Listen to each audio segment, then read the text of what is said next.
Well, it finally happened, and Mujin went back into the mines. But this time, it's not for Nijisanji, it's for VShojo. I've been wanting to be vocal about this one because, as I have mentioned before, um, VShojo is something that I used to praise a lot in my streams because I trust the talents. Some of them are my peers, some of the workers there are my peers. I've been very fortunate to speak with some of these people. And in this industry that I've been at it for 3 years. Wow, I sound fancy by saying industry like that. It almost sounds kind of cringe. I'm trying to sound professional, but at the end of the day, it's all the story that's about to be told here. It's about how this VTuber agency went down in freaking flames, and it is called VShojo. It is someone that I used to praise, and I did my fair share of crying already. I how I was very, very disappointed. If anything, right now I'm starting to get tingly. I'm very upset because of how many people got affected by this. It's not just someone stealing money. It's about the effort that got done, and it's never gonna get recovered because the system freaking sucks. And this is gonna be the video by Mujin explaining about all of it. How the top VTuber agency got exposed as a dystopian nightmare. The rise and fall of VShojo. Buckle up. Buckle up for this one. It has been 3 years, haven't it? Yeah, it has. It's insane. On July 21st, 2025, Iron Mouse, one of the biggest VTubers on the planet, would suddenly and without prior warning post this video titled Why I Left VShojo, one of the most iconic and recognizable agencies in the industry that she's been with since 2020, so almost 5 years now. It would be in this video that she reveals to the world for the first time ever that VShojo had stolen over $500,000 from her that were meant to go to a charity. Something that even a comic book supervillain wouldn't think of doing. But it only got worse from here. Soon enough, you'd have previous and current talents of VShojo, as well as some other very prominent VTubers in the industry, reveal to us how VShojo was behind the scenes, how they were mistreated, and how this once iconic company was nothing more than a facade, hiding behind it an extremely toxic and disastrous management that was... It always surprises me. Every time, so by the way, this picture right here is from an animation. Every time VShojo was illustrated like this, mega building, all clears and full of dreams. From the very beginning, I remember the time when Rushia got in that very controversy and then became Nasuna, and it was like, oh my gosh, VShojo saved Nasuna. VShojo saved all these VTubers from companies going to a better company, and then it turns out that it was actually one of the worst, and it's insane. We were full all the entire time. It is crazy. Leading it. But some of these crazy revelations, these bombshells that these VTuber talents were telling us, occurred years ago, making us revisit past controversies and incidents that this company was in and see it from a completely different perspective now with this new added context. This is why, in order to truly understand the depth of this catastrophe, I had no choice but to go back to the absolute beginning, even before VShojo was founded, even talking about the origins of its CEO, Gunrun. And this 2-hour video is the result of that. We're going to be going through all the major... Holy smokes. This video is almost as long as Avengers Infinity War. I just want to point that out. Buckle up.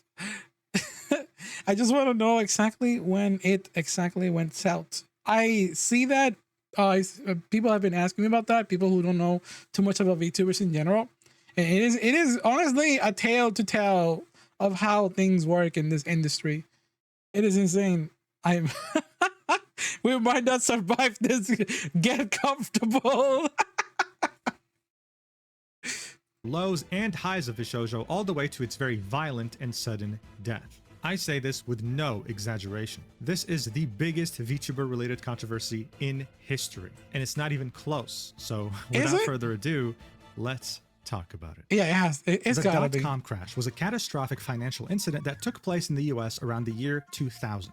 You see, the World Wide Web had been introduced in the early 1990s, and early adopters would quickly understand that this was going to change life as we know it. So all of a sudden, the word internet held a lot of weight. I mean, this was going to change the world, so obviously if a company was going to operate on that internet, then it was going to be a part of this new world order that stands to be very profitable. This is when investors would decide to throw stacks of cash at any company claiming to operate on the internet. There was truly no need to dive into any specifics about how they were operating, their costs, and how they planned to make money. Just the fact that they were on the internet meant that they were going to be successful because this was going to change the world. Soon enough, the word internet would lose all meaning, becoming a buzzword like AI is in 2025. If a company claims to have AI in their product, then their stock skyrockets in a day. It's ridiculous. And so, after years of euphoria and investing in anything internet related, investors would realize at the end of 2000 that many of these businesses weren't even generating any revenue. They literally had no way to make money. So everyone started panic selling at the same time, causing the bubble to literally burst. The majority of these companies went extinct and very few survived. This would actually be quite similar to what happened with live streaming websites, although on an extremely smaller scale and not affecting any global financial institutions. I mean, have you ever heard of the website Battlecam? No? Well, that's normal, but don't bother Googling it because it doesn't even have a Wikipedia page. But at the time when it was founded in the early 2000s, it had a proper community and a sizable amount of streamers, competing against each other in challenges in order to win cash prizes. And while the majority of things related to this website were lost to history, one of the only things we still have left is a clip of Keemstar crying when he was shown a picture of how bad his balding had become.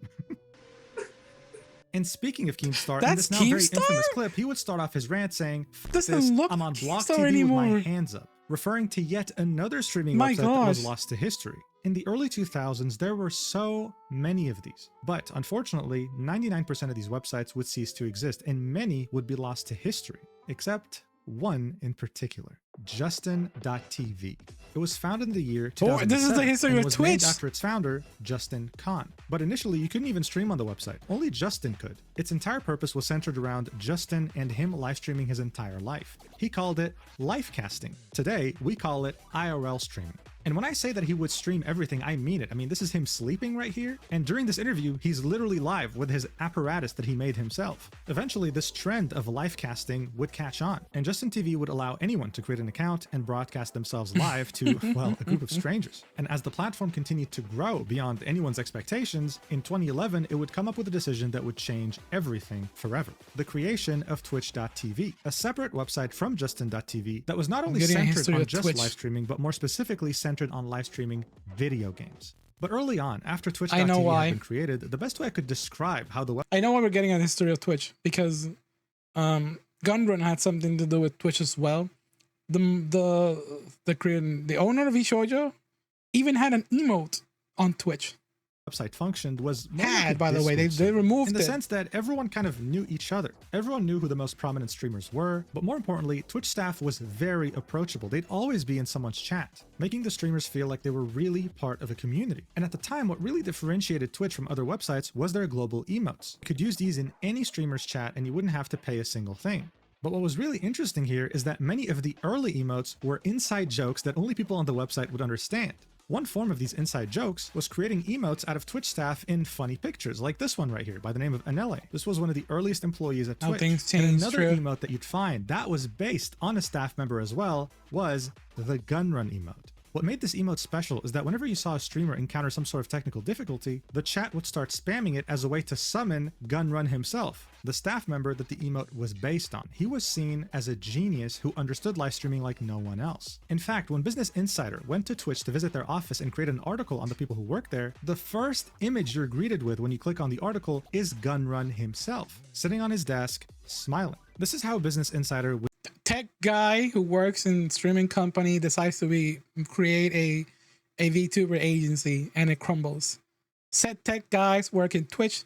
Twitch known for, by the way, Twitch is one of the most popular streaming websites. I mean, that should be obvious.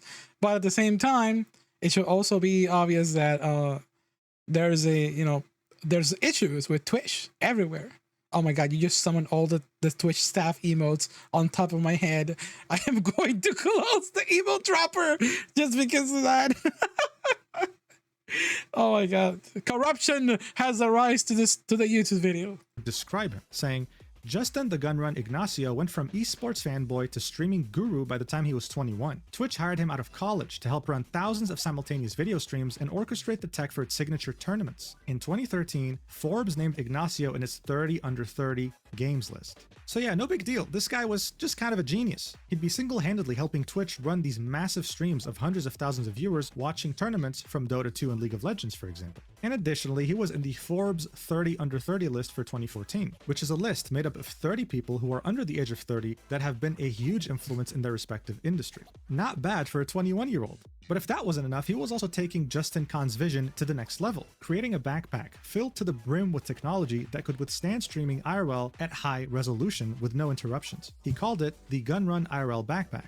Overall, as time would go by, Twitch and its staff would get a lot of attention. Forbes would be calling it the ESPN of video games. It seemed unstoppable. So much so that even Amazon took notice and eventually bought the website for $970 million on August 26, 2014, this makes making me its feel founders very God, rich, but also ending its tight-knit culture centered around staff and streamers, transforming it. Surprisingly, I wasn't really into streaming.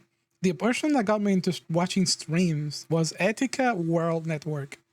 Because I didn't, I was very in denial. Even when I used to watch Let's Plays, why watch Let's Plays when I can just play it myself? And then I started watching a lot of Game Grumps and a lot of YouTube channels like that. And then I got, it took me a long time to like a live stream.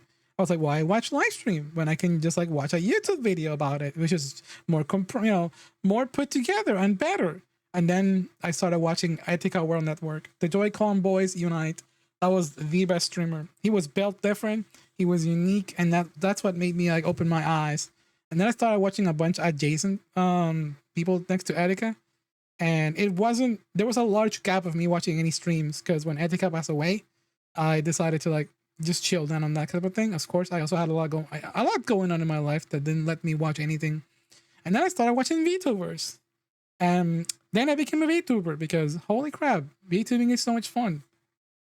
Into a very corporatized company. After this buyout, Gunrun would keep working at Twitch for the next few years. He would also keep developing his Gunrun IRL backpack and would create the company Unlimited IRL that sells these backpacks straight up to streamers who want to stream IRL with high quality and no interruptions. And while I'm sure his life was going good and he was achieving things that he found fulfilling, there would come a time where his life, and pretty much almost every human's life, would change forever, making many of us divert to places that we never thought we'd end up in. And that you would watch be VTubers? none other Ew, than the I watch COVID VTubers. 2020 pandemic.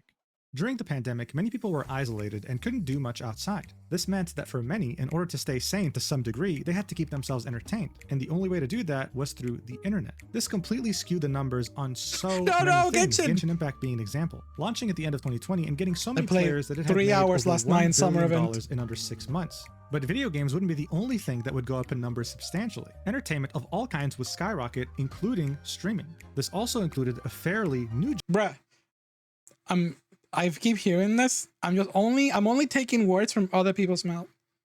I feel like 2020 was the best thing that happened to a lot of people.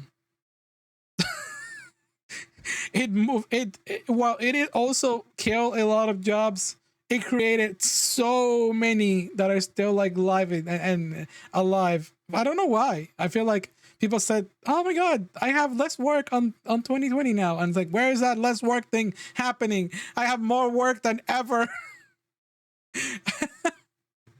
It did wonders for the introverts.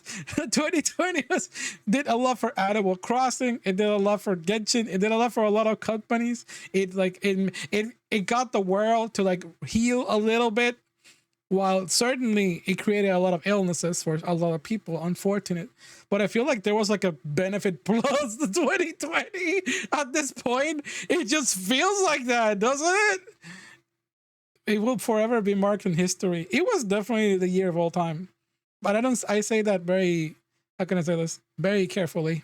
Because holy crap, I will happily say this, saying your streams what got me more into VTubers. That is such an honor, Bushido. I see you around, like I said, I saw you earlier on Mia stream. What a huge honor. I'm like, whoa, my feet felt something weird. 2020 was hell for me. I'm so sorry. Put a mark into this decade. 2020 did so fucking much for negative and positive, but I feel like there was a lot of positive that happened, unfortunately. It was, I don't know how to say this without sounding weird. Well, it sounds weird already when I just stated like that. Genre of streaming, which was VTubing. You see, the pioneer of VTubing was none other than Kizuna Ai, starting her activities. It was stressful for. Okay, but let me say this once again. I'm not saying that 2020 was good. That's not the statement that I'm about to say. It just brought, like, objectively a lot of things that were.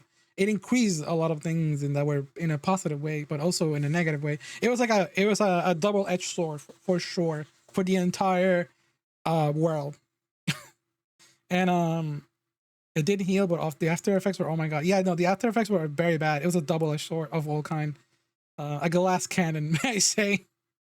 A lot of people got COVID, lots of people got internet. I got COVID twice. It sucks ass. I think 3 times, but I think like I got twice. It was crazy.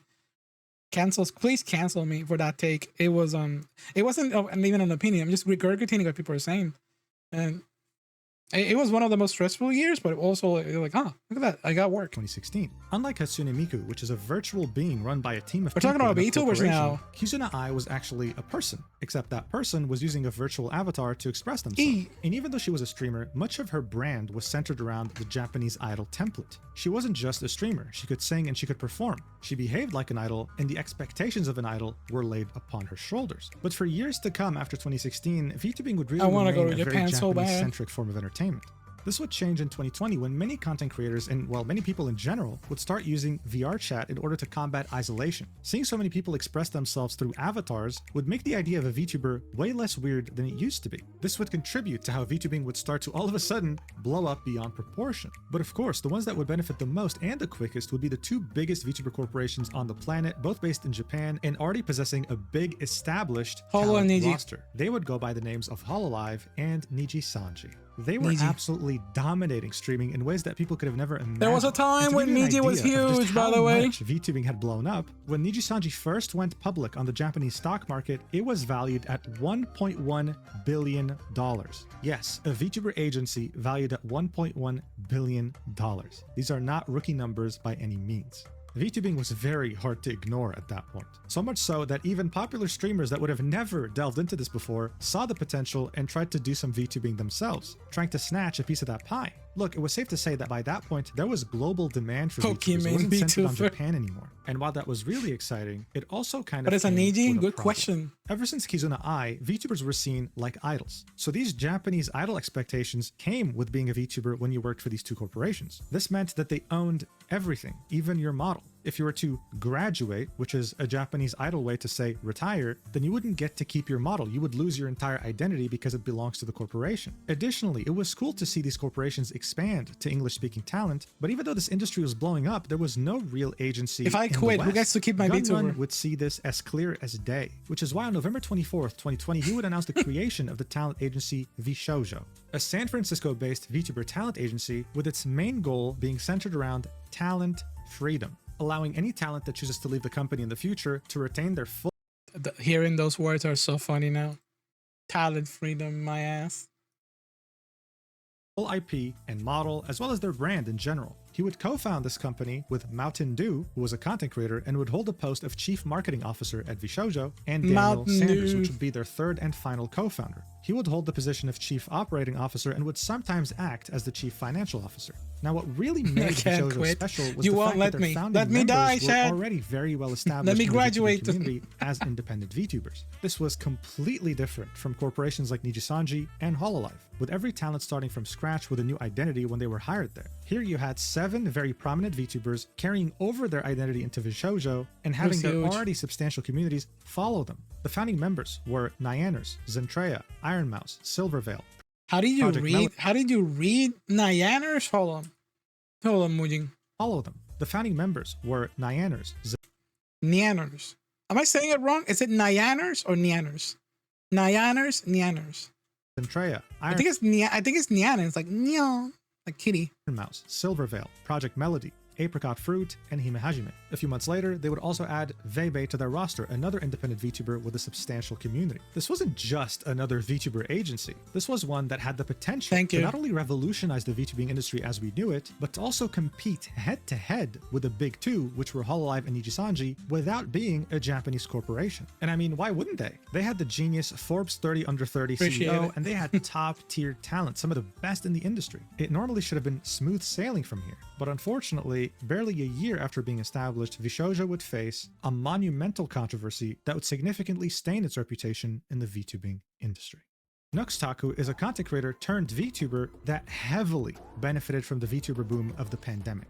He was one of the first independent VTubers to ever reach 2 million subscribers on YouTube, and his most successful content would be centered on collaborations, anime critiques, and of course, Mr. Beast-style content in which he would donate to people on Twitch in order to get them to do challenges. His rise to fame was very quick. He practically knew everyone in the VTuber industry, and he had a very mutually beneficial relationship with VShojo talents, collaborating with them on many occasions, and by that point, be making content with them quite regularly. However, on love him or hate him, VShojo did this man so dirty.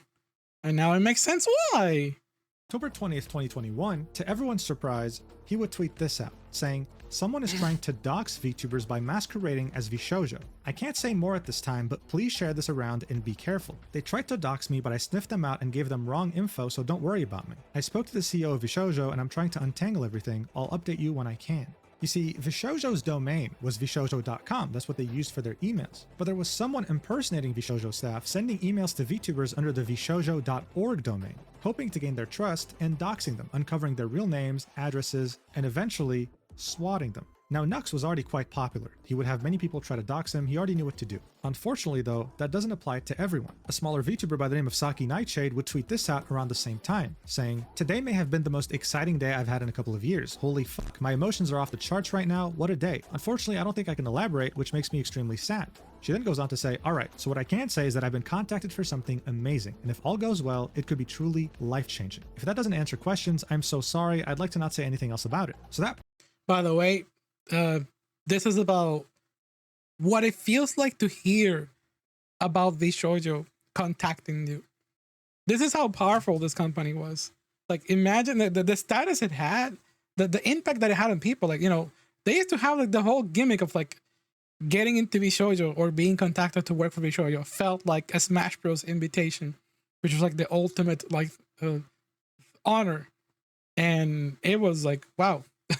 It doesn't make sense anymore. Person posing as VShojo staff under the VShojo.org domain had sent an email to Saki saying, "We want to recruit you to VShojo," raising her hopes up and demanding personal information, which she gave. The day after, she would tweet this out, saying, "Welp, the group of people who've targeted Nyanners and leaked her info earlier have my info and sent the cops to my door earlier. They're threatening to do more. Other than the threats to leak my info, they aren't saying much else. I guess I should have figured it'd be too good to be true. Oh well, not much can be done."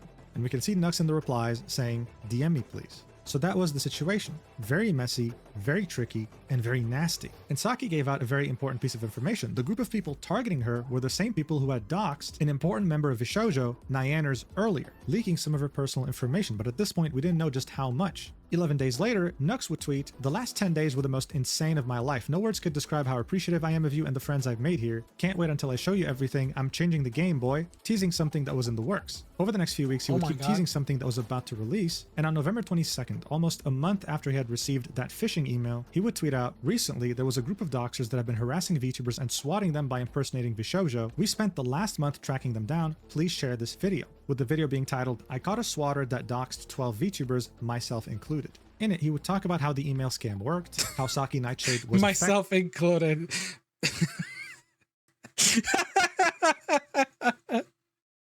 Myself included. Oh, it's true. Okay, in this situation, it's true. But it's funny coming from Nuxtaku that he made a video called Myself Included, which, by the way, this is one of the reasons that Nuxtaku got a lot of flame, because he likes to make videos with titles such as that. For example, he makes a reaction video about Jaden Animations or Moist Critical, and then he'd be like, "Oh yeah, me and Jaden Animation went to jail," or "Me and Jaden Animation went to the mall." It's like, no, you're just reacting to the video, but the titles are so misleading, myself included. and then would go on to give us information that we didn't know about, which is how 12 VTubers got doxxed when we only knew of 2, and how Nux had gained footage of the doxer in a call with a bunch of friends because one of those friends happened to be a Nux fan and was you need my willing home address so you can send me over food? Finally, oh my god, hold on. Let me type it in the chat. If anyone had the same idea of doxing VTubers, they would end up in handcuffs as well. Additionally, when the video was initially posted, VShojo themselves, their official page, had replied saying, "Thank you, Nux, for working with us. We've added our own response to the events," specifying that during this, no information was breached from VShojo and that the fake domain was taken down. It was never going to be used for harmful things ever again. Overall, it seemed like Nux had taken the time to make a detailed video of the events, and that VShojo as an agency not only approved of it, but was able to get through this thanks to this cooperation.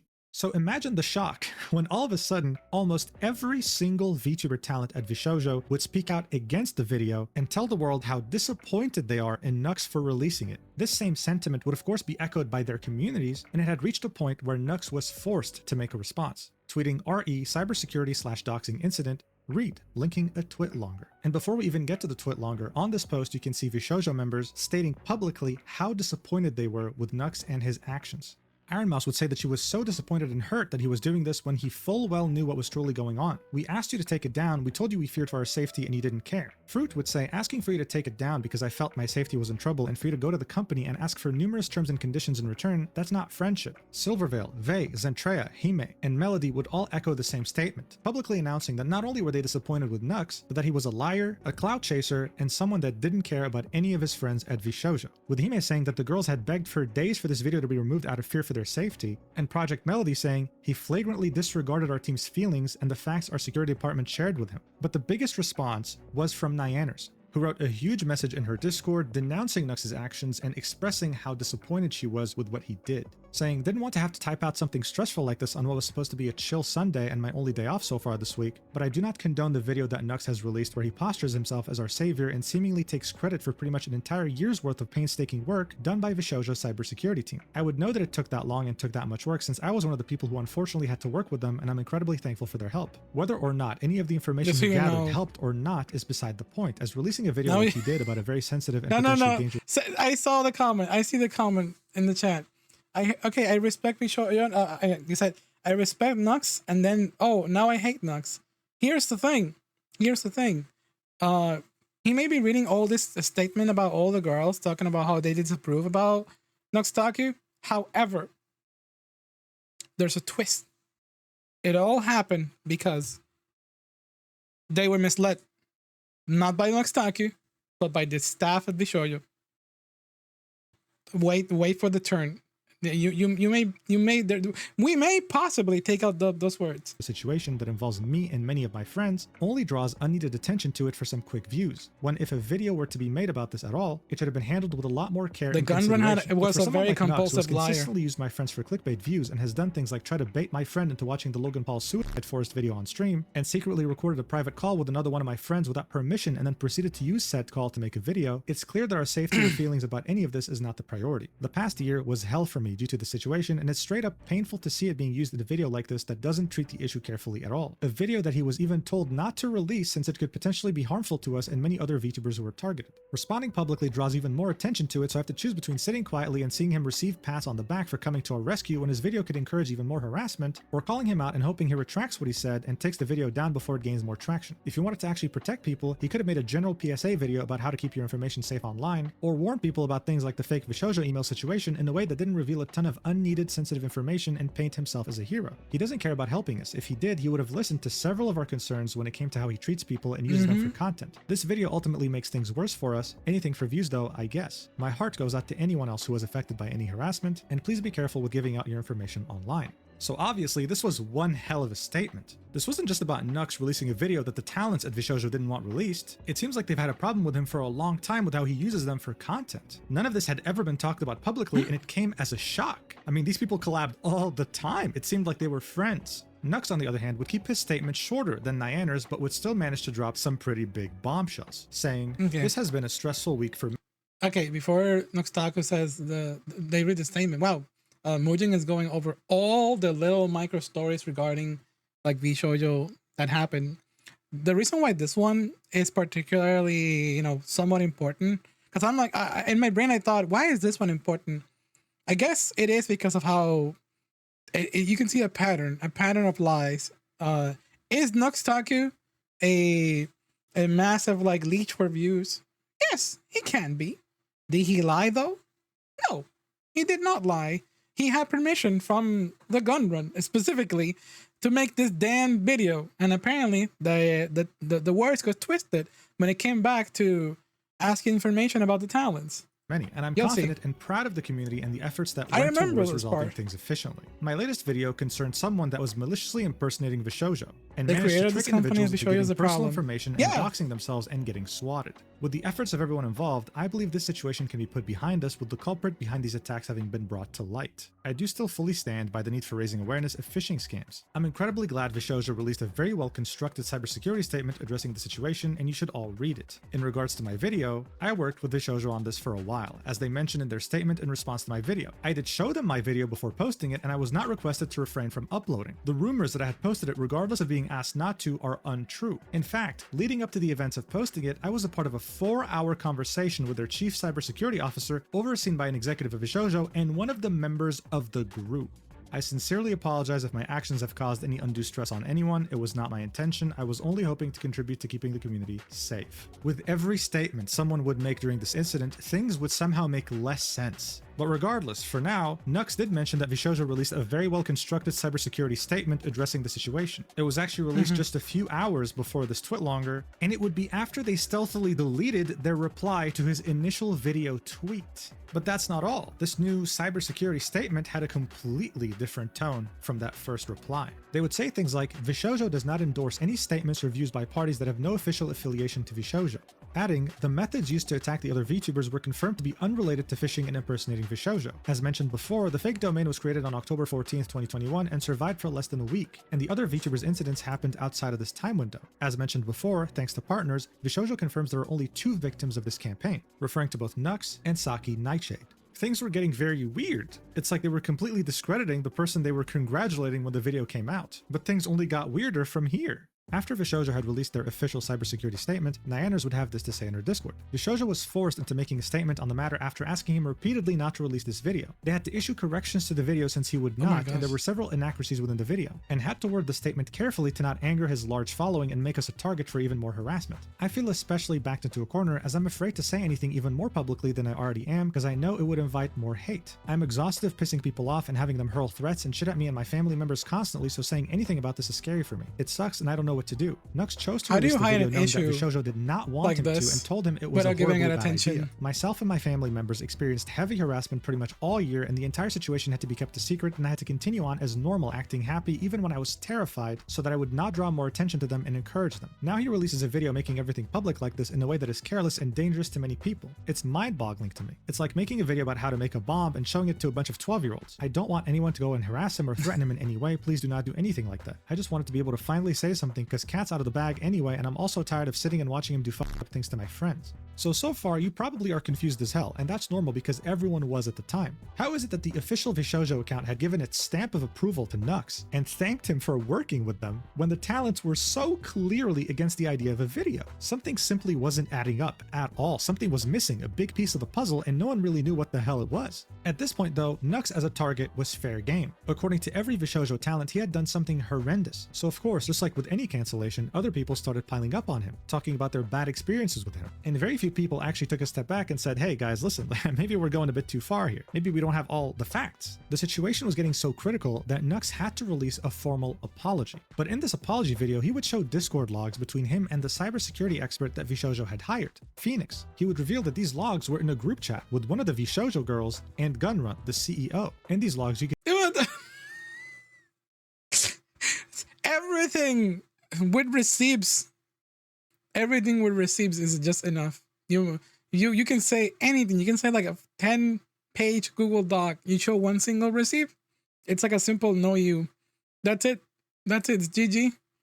for VShojo. Could see that Nux was working on a video and Phoenix was fully aware of it. Yes, but instead of telling him, please don't post this, you're putting our talents in danger, he would be sent a draft of the video and he'd say this: not trying to downplay or anything, I really appreciate that you were providing info at 7:03. Do you think you'd be willing to blur out the word blank from the screenshot for the purposes of denying them notoriety? To which Nux said, okay, I can do that. Phoenix would then say, I appreciate that you are doing the public service announcement and that isn't the problem at all. My comment is narrowly specifically about praising that one fan that reached out. I am 99% certain that is a fellow member of the harassment gang and not a fan. So Phoenix's problem wasn't the video at all. He was completely down with the idea. He just thought that that fan who had leaked the doxer to Nux was actually part of the harassment gang and Nux was being socially engineered. At some point, Nux would say, honestly, I think this video will be helpful to you as well. If you need help with anything, feel free to reach out. To which Phoenix would say, thanks a lot. Would you be willing to include a link to a written response by us as well? It's not going to be anything against the video. It's going to be more about making sure people don't think that contract language is real and answer some likely FAQs that will result from all this. To which Nux said, of course. And of course, as you can see, this was their reply that they had deleted shortly afterwards. This video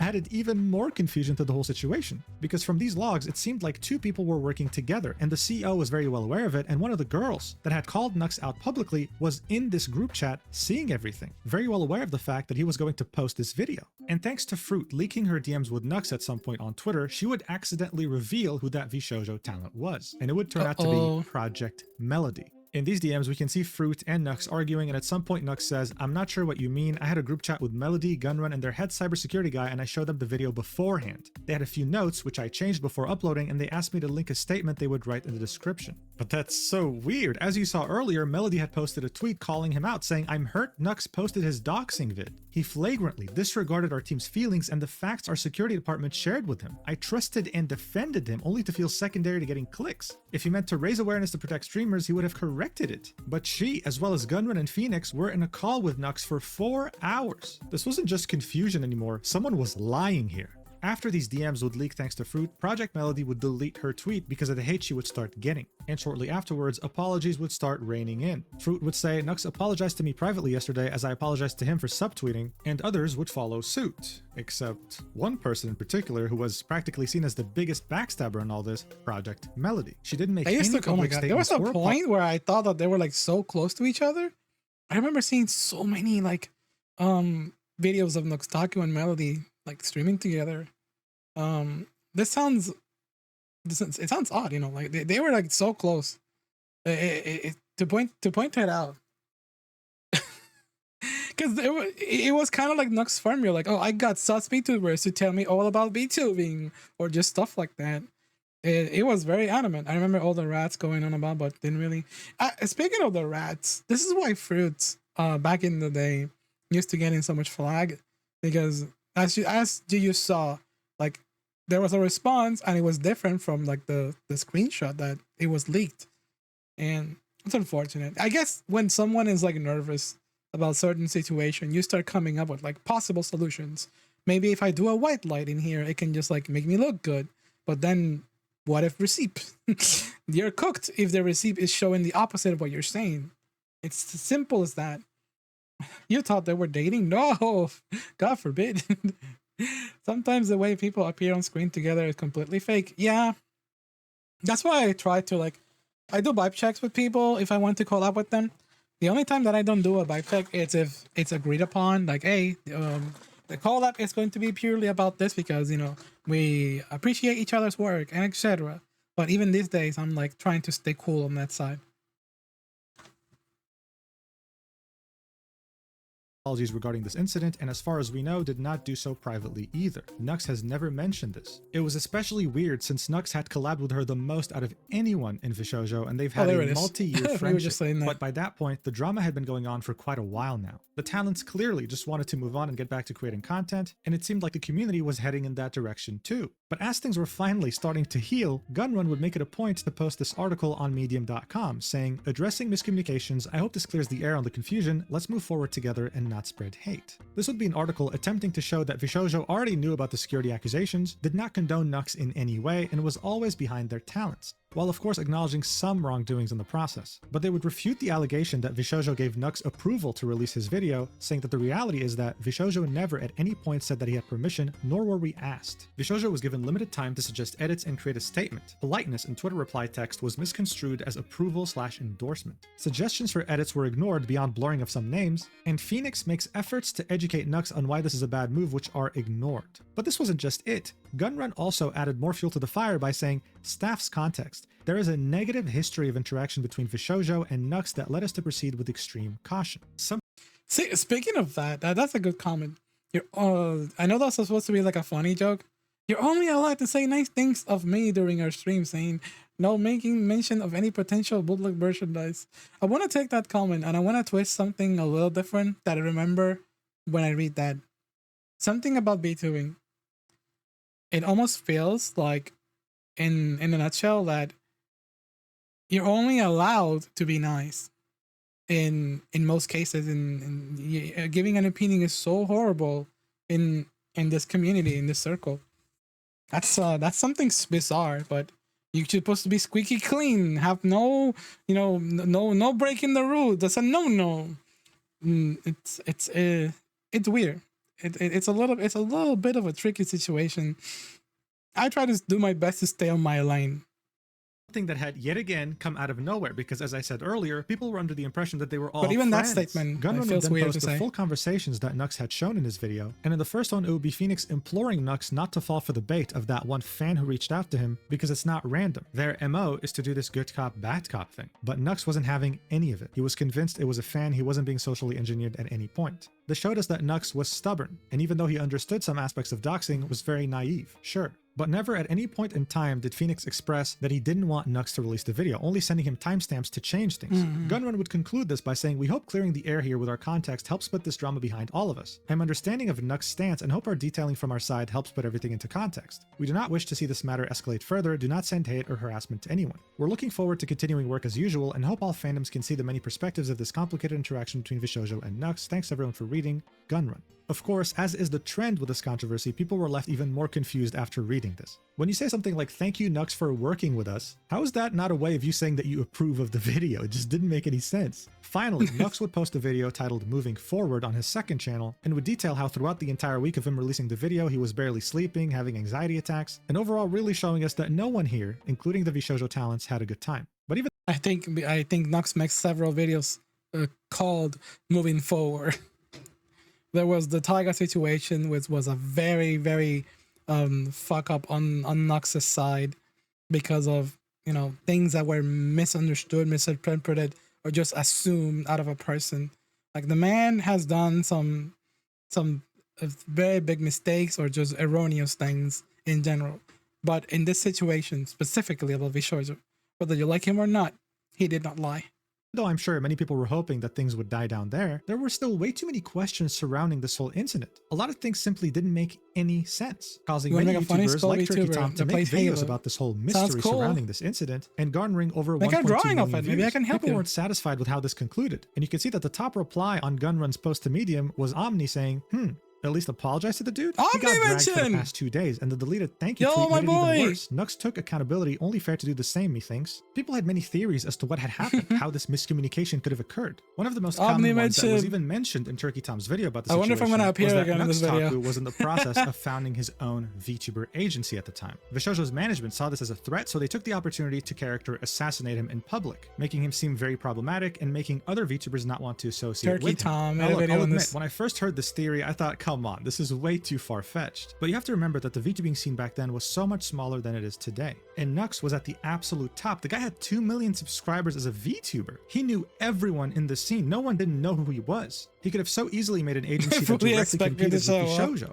But with VShojo's management, as well as Project Melody, his friend of multiple years, truly stoop this low in order to take down a potential competitor? Honestly, as someone who's covered the VTubing industry for a while now, that's not even the craziest thing I heard this week. But I think if we're going to take a more realistic... okay, that's a wild theory. Like, oh my god, Nux Taku. So, I don't know if you heard it right now, but there was a wild theory that Nux Taku wanted to make a VTuber agency.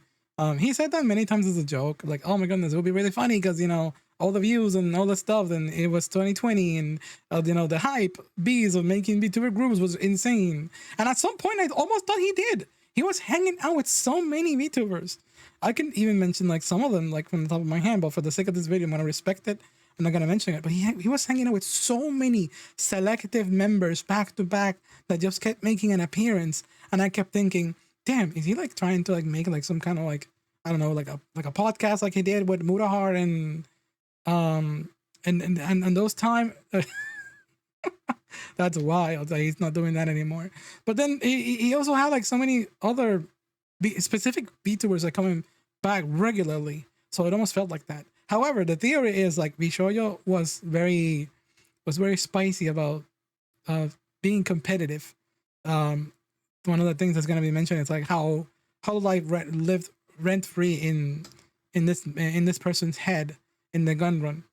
So I wouldn't be surprised, and you have seen the competitive nature of some people in this industry. It's not enough that you're on the top; you must be also taken down. That mentality is ass. Imagine if Markiplier said like, "Ooh, if I want to get more views, I should take down PewDiePie." That's not that's not how fandoms work. That's literally not. It's not a restaurant situation. It's if there's two restaurants in town and one of them goes down, yes, there might be a potential that the one that stays alive will get more influx of people. When it comes to content creation, it is completely different. Oh yeah, the person was Oompa Bill. Yeah, I was gonna mention. I was just laughing at the at the Mutahar situation in my head because that thing broke apart. Also, thank you for the redeem. Taco Life. That would have been the name. That actually sounds like a fun name. That actually sounds like a very obvious name. Approach with all the evidence we currently have, then what most likely happened is that VShojo was totally down with the idea of letting Nux post the video. This tweet was sincere. However, when management saw how much this pissed off the talent, how they were completely against the idea of this video, they did a full 180, deleted the tweet, and backstabbed Nux into being the fall guy so that they wouldn't piss off their talents. When reading Nyaner's messages, it seemed like she had a very strong negative impression of Nux, saying things like, "He doesn't care about helping us. If he did, he would have listened to several of our concerns when it came to how he treats people and uses them for content." Something echoed by other VShojo talents when it came to criticizing him. It seemed like someone was getting some very wrong information, and maybe Nux wasn't the only victim here, the talents were too, they just had no idea. Regardless though, back then, no one really bothered delving that deep, instead preferring to go either Team Nux or Team VShojo, with Team Nux claiming that Nux had done nothing wrong, that he was the victim here, and with Team VShojo being convinced that Nux is a cloud chaser that doesn't care about anyone but himself. Put this picture here. Team Miyoki, Team SAIN. Reputation and show them as unprofessional. How could they ever compete with the likes of Hololive when they never had such weird petty drama? How could they compete with Nijisanji when none of the talents would ever dare to make a public statement criticizing another VTuber like that? Maybe talent freedom was a mistake. With just one controversy, VShojo had gone from hopeful contender to yet another talent agency that could never compete with the professionalism of Japan. But hey, while this would definitely be damaging to their reputation and be brought up multiple times by haters in the future, the internet has very short-term memory. The internet, short-term memory, yes. But at the same time, the internet never forgets. Get forgotten. And so after 2021 had ended, VShojo had somewhat been able to put itself back on the map in a very strong way. There's a huge difference between short-term memory and actually not giving a fuck, because this is something that happens very often and people don't preach it enough. But there are situations and when like, yeah, people are very vocal about something. We hate this movie. We hate this game. We hate this comic book or whatever. And then that's just the short-term memory of them just being vocal about that because it's popular to hate it. And then suddenly they go immediately to consume it. Consume. And it's like, oh, it's like, we didn't really mean it. This thing is actually very cool and we all need to play it because it's really popular. And that's is that a short-term memory situation? I think people just remember, but they just pretend to be dumb. We hate this movie. We hate this game. We need to cancel SAIN and then proceed to watch more SAIN. It's actually SAIN's pretty cool. I need to watch more SAIN. That's some people feel about the Bay transformation. Yeah, we hate Michael Bay movies. Proceeds to watch every Michael Bay movie imaginable because explosions would be funny and the slop is just great. I love my slop. We just like to pile into things with it because it's trendy. True. See, this short-term memory, but there's also people never forget it. During 2022, Iron Mouse, a VTuber under VShojo, would grow queen, so Iron quickly that even the mainstream outside of the VTubing community was made aware of her existence. On February 5th, 2022, she would hold her first haven't watched that movie in a while, streaming for 30 days straight and garnering over 171,000 Twitch subscribers. That equates to over $850,000 before Twitch takes their cut. Articles like this were being written about her, saying that she was breaking all kinds of Twitch records. By that point, you'd see people who didn't even know what VTubing was hearing about Iron Mouse's success. And if you didn't, well, VShojo made it a goal to make you hear about her and every other talent in the roster, enlisting Crunchyroll to interview every single one Glump. of them. Oh my god, you're showing your age. What is a Glump? But that's not all. When it came to VTuber-related awards, the VShojo girls were dominating, with the Streamy Awards having 5 nominees and 4 of them being from VShojo. That's not all though, because the Streamer Awards would have 4 nominees and 3 of them would end up being from VShojo. They wouldn't look at the power that VShojo was had. still very notable. But regardless, the efforts of these talents, including Iron Mouse's very successful subathon, the VShojo girls being nominated practically everywhere, and VShojo's efforts to make marketing a priority ended up being somewhat of a success, because the CEO was able to raise over $11 million for the company. More specifically, during seed funding led by Athos Capital with participation from GFR Funds and Green Bay Ventures. Yes, VShojo, a VTuber talent agency, had somehow secured an 8-figure funding round from Venture Capital, infamously known for wanting to get their money back no matter what, and also only known to invest in companies with long-term growth potential. They didn't just invest in anything, which made many believe, well, shit, VShojo must be doing something right compared to other agencies because wow, that's very impressive. And Gunrun, of course, with this announcement showed huge confidence, saying VTubers are the future of the content creator industry. Adding, since the medium is built upon animated personas, it is more accessible and scalable than being a traditional creator, especially as the technology becomes more widespread. With the funding from Athos Capital, we are now in a better position to support and grow talent in this market with more innovative technology, extensive promotion, and the ability to assist with content creation and distribution. So this money was going to go towards specifically growing their existing talent roster, pretty much any VTuber's dream at the time. And speaking of VTubers, a few months after raising $11 million, VShojo would add 2 more talents to its roster, marking their first major expansion since recruiting Veibe in 2021, adding both Kei-san and Amamiya Nazuna to their roster. And what made these talents special is that they were based in Japan and spoke Japanese most of the time on their streams, showing us that VShojo wasn't just interested in English speakers, they were interested in this talent-first approach globally. Yeah, this is a sign of growth. This expansion will break down barriers in VTubing, and it kind of did. On her first stream after joining VShojo, Amamiya Nazuna would get over 30,000 concurrent viewers on her Twitch stream, while Kei-san would also receive just as many, if not a bit more, with her YouTube debut being at almost 1 million views today. At the same time, VShojo wasn't lying. They were truly putting those $11 million to use, putting their existing talent at the center of some very cool projects, be it animated music videos or just straight up general marketing. By the end of 2022, VShojo was yet again seen as an agency that could someday compete directly with Hololive and Nijisanji if they weren't already. Yeah, sure, they've been through a very big controversy with Nux that put everything into question, but whatever, that's behind us. They got 2 more talents, raised over $11 million. I want to say something really funny here. In this screenshot of Twitter, you can see the relevant people. Fruit follows you. Silver follows you. Sometimes there are VTubers from agencies that refuse to follow people who make like news videos or are news about videos. That means that Mojang is trusted for the most, or trusted completely. And that's pretty cool to see. I feel like I'm glazing the man, but at the same time, give them credit. I've seen the polar opposite, where there's VTubers from agencies that will not follow anyone who makes any kind of VTuber news. Some amazing things that made everyone else envious. It's always something that I like to keep note of when I see videos like this. Well, you know how it goes. Good times don't last forever. And very shortly after 2023 had begun, VShojo would find itself in such an unpleasant situation that to many, it seemed like this was going to be their biggest existential threat yet. Harry Potter is a series of books that needs no introduction. It's critically acclaimed across the world. The same can be said about the movies that were based on those same books. This, of course, resulted in having a very large and extremely passionate fan base all across the globe.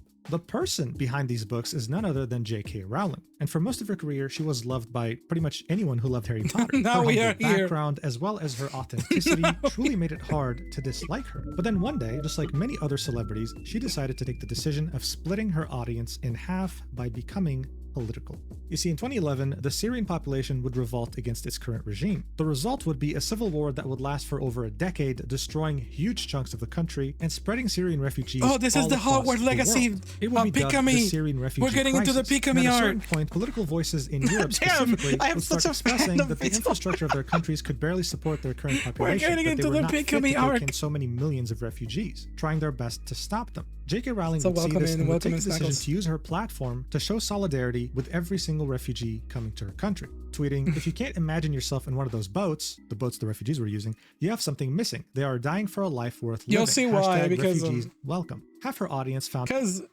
what does J.K. Rowling has to do with VShojo? Funny Wizard Game. Funny Wizard Game is there was a Harry Potter game that became really popular that affected some streamers, including VShojo members, and it was like one of the most known news around. I still wonder why I include this in the history of VShojo. I guess it's because of how, not that it affected the company in any way, in many ways, but in a way, yeah, I guess it's part of it. I just feel like it would have been great if they show like the growth and the fall. I guess no, this does not. Now that I think about it, this does make sense to include because of the treatment of Silvervale. Oh my god, I'm going way ahead of myself, but and now that I think about it, Funny Wizard Game, the Harry Potter game, a lot of people got a lot of hate because they were playing it because if you support Harry Potter, it's you're supporting someone, the creator, which is J.K. Rowling, and they're an awful person. And then this is why. You love the game but hate the campaign. Is this arc? Yeah, it affected a lot, so it does make sense. Now that I think about it does. Saying things like, well, if you want refugees, then why don't you take any in your massive mansion? And the other half was fully in support, praising her and really admiring the fact that she would use her platform for such a humanitarian cause. 5 years later, though, J.K. Rowling would take on a stance that wouldn't just some of the split her biggest audience streamers in in half, the world. it would That's more why. accurately shatter them into 1,000 pieces. She would criticize an article for using the term people who menstruate, saying, "I'm sure there used to be a word for those people. Someone help me out. Wumben, wimpant, wumid," implying that there's a word for this. It's called women, and that people who menstruate is a silly term. People, specifically the audience that had supported her so staunchly during her 2015 moral stance, were outraged. But J.K. Rowling doubled down, tripled down, quadrupled down. Honestly, she went all the way to the moon, saying things like, if sex isn't real, there's no same-sex attraction. If sex isn't real, the lived reality of women globally is erased. I know and love trans people, but erasing the concept of sex removes the ability of many to meaningfully discuss their lives. It isn't hate to speak the truth. Over the years, she wouldn't let this topic go, and this would result in her creating a substantial amount of haters that used to be her ex-fans, ones that were particularly very loud on the internet. So on September 16th, 2020, when Hogwarts Legacy, a game developed by Warner Brothers, was announced, Harry Potter fans all around the world were extremely excited because this actually looked good. It wasn't one of those crap movie games that looked like they were done on a budget over a year. You'd actually be able to explore Hogwarts here and actually become a wizard just like in the movies and the books. But when the game was heading towards its release on February 10th, 2023, those J.K. Rowling haters had another idea. This post on Gaming Circle Jerk would be one of many, saying, "A friendly reminder from your mod team that this woman is a TERF and anyone who pledges to support her monetarily is also a transphobe." TERF being an acronym meaning Trans Exclusionary Radical Feminist, a term that J.K. Rowling had used openly in order to describe her beliefs. This post was made by a mod of the Gaming Circle Jerk subreddit and drew over 4,000 comments. This wasn't the only subreddit or community that echoed these statements. And so when the game came out and actually I feel like this part of the lore could have been skimmed a little bit boycotting and the get game straight to their attention to the people who VShojo bought part. it. More specifically, people who were making content about it, helping spread the word about how good of a game it was. Okay, here we go. This is when the Hogwarts Legacy harassment campaign would begin. And you had people like this individual make an entire website where you could put the username of a streamer and it would tell you if they played that wizard game. This was taken to the absolute extreme. My name is not there because I didn't play the wizard game. Girlfriend Reviews features a couple playing games, and the chat was harassing them so much throughout their playthrough that the girlfriend in question started crying and ended the stream. Bear in mind, this was a streamer who had a donation link to a charity that helped the LGBT directly, but these fanatics made no differentiation. And one of the people who had suffered the most from harassment and other disgusting things in relation to her playing the game was none other than the VShojo talent Silvervale, being absolutely harassed to tears just for having played the game. Here's a clip of that in which she describes what she's been going through just for having launched that game on stream. Watch. And harassment and doxing and people doxing my friends and like so much horrible, vile things. I feel really terrible for Silverwhale. A fucking video game. So this wasn't just harassment. This was doxing. This was horrible. But I remember, I don't know why I'm remembering this silly part. Her model is so fucking cute, and a lot of people are pointing out how her model is like smiling, but she's like, it almost like doesn't show like the correct expression. It's because a lot of VTubers like me, they have specific like standard reactions in their models. Mine easily has a resting bitch face. But her has like a permanent smile because, you know, she's always trying to be about, you know, a positive beacon. And silly to point out, but notice. Attempts to dox her personal information, successful attempts to maybe dox her friends. I don't want to imagine the things she was receiving in DMs, for example. And this isn't just some crying, this is intense crying, like she's been going through it. Of course, some of the amazing individuals who are behind this movement would see this clip on Twitter and would have some very productive things to say. Like, this is a volcano lava hot take, but this action should be encouraged. Or boohoo plus cry louder plus maybe listen to trans and Jewish people. But what was really interesting here was the approach that both VShojo and some of its talents took when Silvervale was practically at one of the lowest points of her content creation career. One of the only people who would speak out in support of Silvervale was actually Ironmouse, saying nobody deserves to feel threatened and live in fear every day of their life. That is not right, specifying that there are ways to support the LGBTQ+ in positive ways, while hoping that people become a little kinder to each other. But here's where things get very tricky. Around the time this harassment campaign was taking place, Fruit, who is another VShojo talent, would tweet, "It costs me $0 every day to be kind and accept people for who they are. So for every like this tweet gets, I'm donating $1 to Mermaids, a charity that supports gender diverse children." Seeing that no one except for Ironmouse had said anything about Never underestimate the power of the internet. That's a lot of money. That's a lot of money. I'm sure it wasn't 50K at the time, but that's a lot of money. You should never underestimate about Silvervale being harassed, and this was the closest thing that Fruit had said about the situation. I made posts that said, "Hey, if I get like 20 likes, I will reveal my VTubers like assets," and it gets like 5,000 likes and 1 million impressions. It's like, what the hell? Immediately assumed that this was Fruit subtweeting Silvervale, giving her sort of a middle finger. But right now I'm shadow banned on Twitter. Let's go. Would tweet this tweet 12 hours later and specify, "My twin brother means the world to me more than anyone. It means a lot to me to support and protect people like him any way I can. If there's a better transgender supporting charity to donate to, I can just switch. It's not that deep." So yeah, Fruit probably saw everything going on surrounding Hogwarts Legacy and decided, you know what, instead of hate, let's just donate. Let's just use money to donate to this cause. But of course, by that time, it was too late. People had already made up their mind about this tweet. And it made many assume, and also, wait a second, is there trouble at home at VShojo? Are the talents not all friends? What else are they hiding from us? And what didn't help at all is that during this time period, VShojo had said nothing. They were in complete and utter radio silence. They had not come out in support of Silvervale. They had not commented on Fruit's tweet. And it made people start questioning, why is Silvervale even in an agency? Because right now it's as if she's an indie VTuber being harassed all alone and not having the support of anyone, including her own agency. Because in the end, she was a VShojo talent. And her being harassed like this was ruining her reputation in some way, which also in turn ruined VShojo's reputation and the talents within it. In fact, regarding Silvervale, the only thing we'd hear would only be a couple months later in a shock announcement that no one was expecting. It would be VShojo posting this on April 26, 2023, saying, "To our community, Silvervale and Vey have chosen not to renew their contracts at VShojo. We respect their decision and want to thank them for helping make VShojo what it is today. They will also retain their IP so they can continue as the creators you love. I always thought this was weird. Next leg of their journey. Sincerely, the VShojo team." So there's a lot of weirdness behind all these actions from VShojo. People were used to how Niji There's more to it, which was one at a time, spaced out, with a graduation stream in which talents say goodbye. This was an absolute shock on every level, not to mention that a founding member and the first external member to have joined the company were both leaving. And as soon as this announcement had come out, they would quote tweet it with this image of her in Silvervale saying, "Indie bitches." Naturally, seeing how rare a double graduation was and seeing this quote tweet made many people question what was going on and come up with conspiracy theories. So hours later, Vey would clarify, "Since this post got so much traction and people are speculating as to why I have left and blaming other talent for it, it's nothing like that at all. I left because new contracts didn't make any financial sense to me." So you see, again, there was this rumor that the talent at VShojo was not in agreement, that the girls were fighting, especially with the conspiracy theories running rampant over Fruit's tweet in regards to Silvervale. Vey would continue, "I can't speak for Silver because we didn't leave together together. We were just announced on the same day. Can't say much else because of legal shit and stuff, but please be kind to everyone involved. Don't make weird rumors up to control your own narrative. TLDR, left because new contract, no good. And for all indies, always hire a lawyer to read through any contract, however minor it may seem. I know it's a scary process to think about, but you'll be so fucking thankful down the line. Hiring lawyers. I remember seeing the Shy Lily tweet saying like, yeah, because Shy Lily got asked to be part of VShojo as well, or maybe she approached. Either regardless, she had her hands on the contract, and she got her lawyer on it, and she said, "Oof." Her lawyer was warning that it's full of like red flags. Lawyers that know what the industry standards are. Okay, have a nice day, you fuckers. So this was her attempt to completely kill any speculation or conspiracy theories surrounding her graduation. She just wanted to move on as soon as possible. Silverveil would echo the same exact statement on her stream, saying this, watch. Anyone missed the announcement?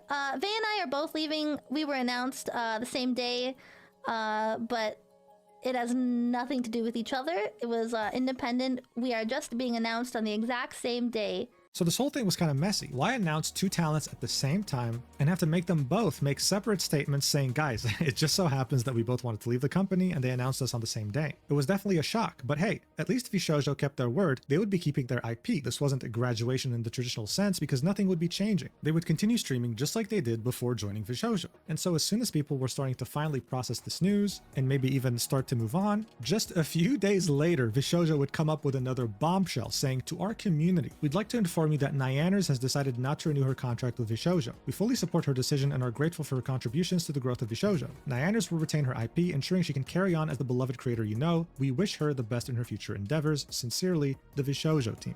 This was another complete shock. Okay, listen, one founding member, the first member to join, and another founding member in the span of 1 week? Nyaners would release her own statement saying, after much consideration, I've decided not to renew my contract with VShojo and return to being an indie. This decision is my own and not a reflection of my relationship with any of the other members, and it is something I've been seriously deliberating for a while. I'm deeply appreciative of all the opportunities that being a member of VShojo has presented over the past 2 years and wish everyone, staff and fellow talent alike, all the best. While this change likely comes as a surprise, it won't change who I am, any of my content, or who I choose to collaborate with moving forward. My streams will continue as usual. I'm looking forward to seeing what the future will bring in this new chapter. Thank you all for your support and understanding. Nyaners. So again, dispelling the rumor that no, this is not because other talent in the agency is pissing me off or is being toxic. This is my own. Keep about, now that the word toxic has been thrown around, keep in mind that what was discussed before this, it was the Hogwarts Legacy situation. There's still no sight of the Pikami situation. They're first talking about Silverveil situation and when they left. I'm assuming that later they're going to talk about some of the horrible things that VShojo did in the background that were suddenly revealed now after this company has gone down and NDA has been lifted. When the Hogwarts Legacy thing happened with Silverveil, when she was crying all that stuff, the staff treated her like a piece of shit. The staff treated her like a piece of shit. Like, you're a liability to the company. Oh, by the way, do you want to renew your contract? Hell no! Hell no! Decision, and I'm leaving with no drama. I just want to put this behind me. But how can we just put this behind us and move on so easily when so many members had left in just the span of a few days? VShojo had 10 members by this point, and they had essentially lost 30% of their talent roster just like that. If the talents were truly happy, then that wouldn't have happened. So what the hell was going on? More importantly though, was anyone else going to leave this as well? Art is cute. And that's when people understood there was a risk that Iron Mouse could leave. And if she did, this talent agency would have, without exaggeration, imploded in just a few months afterwards. So people were obviously concerned. They loved VShojo, they loved the talent there, they didn't want to see it implode. So many were asking Iron Mouse, hey, like, are you gonna stay? Are you gonna leave? To which she responded. This is a clip that was in False ID's video from over 2 years ago, in which she says that she's currently negotiating. Watch. I have to make this very large. Good news or bad news? I don't know. I don't know if it's good news or bad news. Leaving VShojo? Guys, I'm still in contract negotiations. So this definitely didn't reassure her audience or anyone who was a fan of VShojo. Iron Mouse was in contract Foreshadowing negotiations. insane. 3 talents had just left. Foreshadowing. If she leaves too, we can safely say the agency is not really going anywhere. Makes me so think without of exaggeration, it was all of us. facing an existential threat. And Thank seeing you, Akira. how often people would see VTuber agencies establish themselves then literally Also, fall apart within Mel. a few months, the same fate awaiting VShojo didn't really seem that far-fetched. Except it was, because shortly after this, in the summer of 2023, VShojo would begin a new chapter that would thrust it straight into its golden age, where it finally became a global contender. One could say that VShojo started taking their first steps towards a golden age barely 10 days after Nyanners had officially left the company. Yes, even though the entire agency's future was being put into question, they managed to surprise everyone. This is the arc of quote-unquote VShojo is healing! VShojo is healing! There was a lot of deniers. Like, there were people who hated, like, people who left VShojo. Oh, how could you betray us? We love VShojo. How could you leave Nyanners Bay and Silvervale? And then, oh, you're all toxic bitches. And then little did people know the real reason why they left. And then suddenly we are back to this where, you know, oh my God, look at the replacements. They replaced these toxic bitches with someone incredible like Henya. And then the other people are amazing too. Matara is here as well. And the VShojo is healing arc. I wonder if he's going to say it. On May 11th, 2023, when they would announce that they'd be adding the first English-speaking VTuber to their roster since Vei in 2021. And that VTuber would be Henya the Genius. Someone who already was very beloved and had one hell of a fan base in another corporation and had left it recently, not being able to keep her IP and restarting in VShojo. And one of the many things that made her special is that she was both fluent in English and Japanese, which helped her further bridge the gap between VShojo and their Japanese subsidiary. But the agency wasn't done here. Just barely a few months later, they would also recruit yet another new member by the name of Giga, another independent VTuber that was already established and had a fan base that was going to follow her into VShojo. What made these two talents special is that they weren't problematic at all. If anything, they were wholesome and well-liked by the community. This was VShojo heading in the right direction, but it was them barely getting started. You see, at the time, one couldn't simply ignore just how big Nijisanji's English branch had gotten. Just like their main competitor, Hololive, they had established some very well-known house. As I said, unfortunately, like we're talking, you mentioned Niji here in the picture. I used to be one of those people. Because Iron Mouse is my favorite VTuber of all time. You know, it Puerto Rican representation, just like me. Of course, I gotta praise her word. What are Iron Mouse's words? VShojo is the best. This is the home of my friends and the girls and my siblings and all that stuff. Gotta appreciate the family.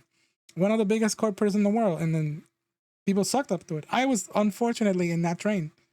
Names in the VTubing industry, and with them came very passionate and sometimes rabid fan bases that would do anything to show their love to their idols. In other words, they bought any merch you threw at them, okay? They were money printers. So when some talents started to all of a sudden start leaving Nijisanji around the end of 2023, VShojo would take notice and take full advantage of the situation. It was the home for fallen VTubers. Very shortly after Giga. This time, it was Kuro, an ex-Nijisanji VTuber that had a very loyal fan base and had an established identity in the scene. But they were on a roll because barely 2 weeks afterwards, they would announce yet another member joining, Matara, also being a very well-established ex-Nijisanji member. These two would have an indescribable positive impact on VShojo's PR. Kuro would bring in some much-needed humor and expertise from his days at Nijisanji running a big fan base, and Matara would come in to act like some sort of a maternal figure to the VShojo talent roster, balancing the chaotic energy exhibited by the rest of the roster. All this would serve as the building blocks, as the foundation to the most important moment in VShojo's history. All great. When they would take complete advantage of the downfall of one of their biggest competitors. On February 2024, we would witness the biggest PR disaster in VTuber history. When Talon Tatsuki, one of Nijisanji's English VTubers, would attempt to leave this planet twice, citing the toxic work culture at Nijisanji as the main reason. And instead of trying to fix or even salvage the situation, Nijisanji decided to terminate her.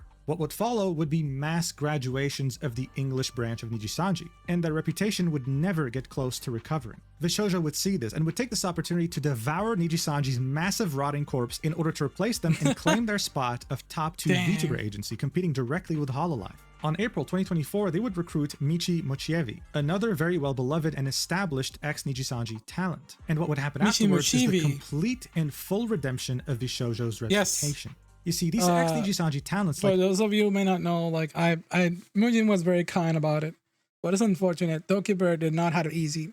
Dokibur went through so much shit because of Nijisanji and made an attempt to take down her own life and even being hospitalized because of it.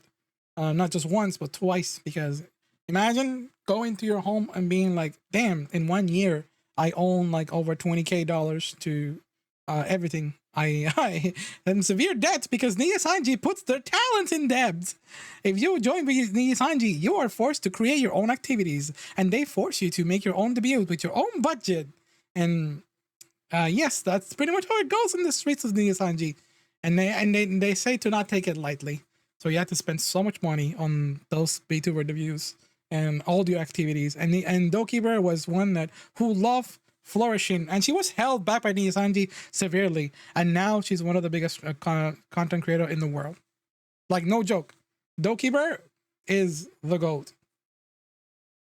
Michi would go on to praise how happy they are at VShojo in It's comparison to their WTF previous for real. being Nijisanji, saying that they've never worked at a place like this before. Never let your enemy know they're messing up. Terrible, and that here they feel valued. That's a hot line. They feel like an actual person. We also would hear something very shocking. The fact that Kuro had over 350,000 British pounds in tax debt, because apparently his previous company, Nijisanji, would tell him that they'll handle taxes for him and take a cut from his paycheck, only to end up not paying a single dollar. He was essentially scammed. So he reached out to Iron Mouse for help in order to figure out what was going on, and she referred him to the CEO of VShojo, Gunrun, who personally took the time out of his day to help him and put him in touch with an accountant and eventually recruited him into VShojo. I mean, guys, at this point, can we just stop calling him Gunrun? Can we call him Gun Angel? Because, I mean, seriously, VShojo seems to be the complete opposite of Nijisanji. Now, this same rhetoric was echoed by Matara in a discussion with Kuro, in which they were reminiscing how their former company mentally affected them and how happy they are at VShojo today. I mean, look, by that point, this sentiment was pretty common to find. People felt that VShojo was the savior of the VTuber industry, the agency correcting Nijisanji's mistake.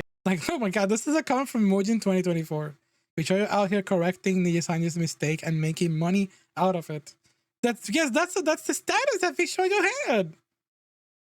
And treating their talent like actual human beings, with no toxic workplace and no predatory contracts. And seeing that Iron Mouse had extended her contract with them, they had essentially gone from being a company facing an existential threat to being on top of the world, and things were only getting started for their golden age. Iron Mouse would keep beating records and would get interviewed by the Rolling Stone. Keisan would audition to be in the game Yakuza Like a Dragon and would successfully manage to get in. VShojo was opening up art galleries in Japan, showcasing art of their VTubers. And Iron Mouse would successfully become the most subscribed to channel on Twitch of all time, giving away half the money she raised to the Immune Deficiency Foundation, a charity that means a lot to her since she suffers from CVID, a condition that weakens her immune system to the point where she can't even go out. This foundation aims to find a cure, and seeing how much this meant to her, the CEO would personally bring her. This picture is so funny.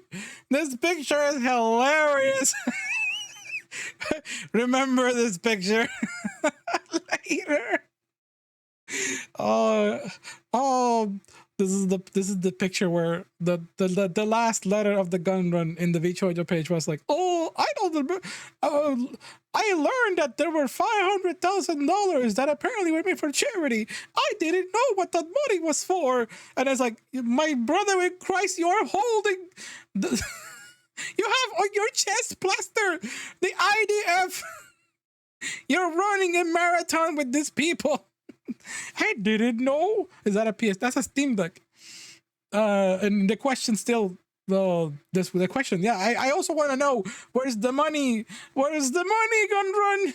Her on a walk for the Immune Deficiency Foundation using one hell of a high-tech setup where she can see everything that's happening through this camera. But that's not all. I mean, Gunrun would care so much about his talents that he would personally accompany Iron Mouse when she would win the Best VTuber Award in the Streamer Awards at the end of 2023. Bro, it's and if that wasn't enough to impress you, then maybe they're global.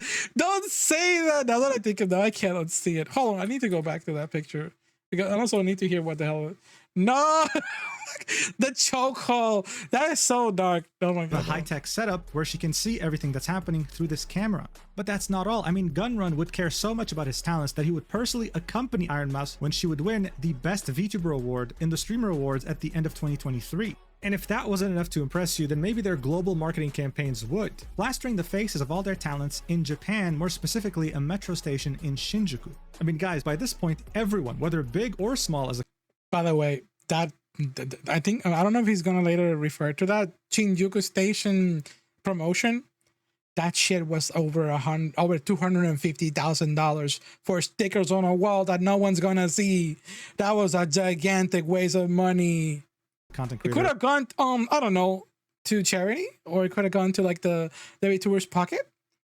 Wanted a piece of VShojo. The idea of joining such an agency that held their talents to such high regards, promoting is expensive. Every talent a manager to handle day-to-day tasks while they would focus on what was important to them, simply sounded amazing. It seemed that this talent freedom approach was truly working, and VShojo knew exactly what they were doing. But hold your horses. I mean, this success does come with a price. Yes, there is such a thing as suffering from success, and VShojo was about to find that out. Seeing that everyone wanted to join them, many were wondering what had happened to the audition form that was posted back in 2021. Was that simply to recruit an already established independent streamer like Vebe? Many would start making a joke that VShojo was nothing more than a glorified Nijisanji retirement home. That, or they would just hire friends, that they were a nepotism-centric company. The problem was that this criticism didn't reach the company, it would reach the talents directly, causing someone like Zentreya to reach a breaking point. With her tweeting this out during July 2024, saying, "Heartbreaking and disheartening to see so many people pushing the idea of Zen friends only when each person I found had to work their way to the top regardless. I have other friends who don't want to join who are working their asses off and doing amazing things. I even pushed management to open auditions again finally after so long and to scout for new and upcoming people to mesh with. I wanted to meet new people and let the others get a sense for them as well and see who would fit into the puzzle. Then I came to a realization that even if we bring in a new person, people will claim we focused on new people instead of helping others who are halfway to success, or other larger creators be a part of something fun. Either way is a loss. I just wanted to do right and help smaller and up and coming as well as the potential to bring someone on the rise. Management and Gunrun are working their butts off to do all of this, and now I feel as though I made a mistake in doing this. Who knows? But I hope you all still try because I started from the bottom too and I put in the work."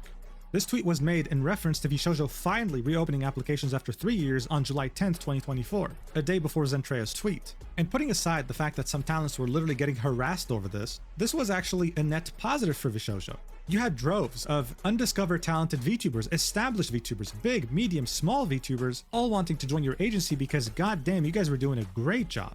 I mean, this post alone had over 5 million views, over 1,000 replies, with some very big independent VTubers commenting on it. If you hadn't noticed yet, this is what a golden age looks like. And around 5 months later, Amelie, who is a very well-established voice actor, VTuber, and singer, would make the announcement that she was joining VShojo. This was, of course, huge for the agency, but at the same time, Amelie noticed that there were some replies that were fairly negative about her joining. Feeling the need to specify, this reveal has been in the works for almost a year and a half. And just to clear up any confusion, I was not a part of the auditions, but I'm so excited for the future debuts of new members. This is simply how badly people were clawing at the chance of joining this agency. She had to actually specify this. But VShojo had made an entire subsidiary in Japan, not just for Keisan and Amamiya Nazuna. They had very big plans for the country in which VTubing originated in. At the end of 2024, they teased 4 different Japanese talents joining their roster, this time under a wave or a team called VShojo Nova. And by the beginning of July 2025, they would unveil it, launch it alongside Universal Music Group. This wasn't just yet another VTuber wave, these were superstars in the making. I mean, at this point, maybe Gunrun saying back in 2020 that VShojo was going to be a new era of VTubing wasn't so far-fetched. Not only were they on top of the world, but now they were considered a direct competitor to Hololive and someone who had very easily outdone Nijisanji. The sky was the limit, and if this company became worth $1 billion in the coming years, no one would have been surprised. But you see, speaking about money, how did they make it exactly? You see, this was a question that would start to be asked as early as 2023. Agencies typically took a cut of sponsors, donations, subs, and merch from talents in order to sustain their business. But VShojo would only do so, as far as we knew, whenever they brought in a sponsor and whenever there was merch on the line, never taking any of the donations or sub money of their talents. I personally got the chance to speak with someone notable in the content creator industry, and they told me that VShojo for them was a red flag since 2023, truly wondering how this company would function. Can you imagine if all this money went for to a yacht? That would be insane. Like a crossover Nijisanji. They would compete with like Riku Tasumi, Gundren Riku Tasumi competing in the yacht secretly in the Bahamas. How romantic. They should be roommates. And also this question, how the hell does VShojo make my money? Because they give 100% to donations and talents. Something smells fishy. Pretty much what this question is asking. I always like, as someone who, you know, like see the numbers in a nutshell. I was like, it was always weird. Maybe I thought, oh, you know what? Maybe it's just the money of the merch. Because, you know, a lot of merch gets sold, but maybe they got a lot of like help by other people wanting to promote the brand, because sometimes the rich gets richer, but apparently not that easy. Apparently they were just committing a lot of like scummy actions. And made money. This Redditor right here was also wondering the same thing. You ever wonder? This is coming from someone who was like small content creator, and I see like for example, bigger content creator with under 100,000 or 1 million subscribes. They get on the mail. They get a lot of free shit, and it's like, damn. It makes sense. It makes sense. If a lot of places want to promote, I was wondering if that thing in the Shinjuku station was like, hey, this is a hand me out promotion. It would have been a good world for them if that was the case, but no, they were spending all the bad money in the bad places. And it wasn't a hand me out. They were just paying everything out of pocket in very bad ways, or as someone said in the chat, it may have been money laundering.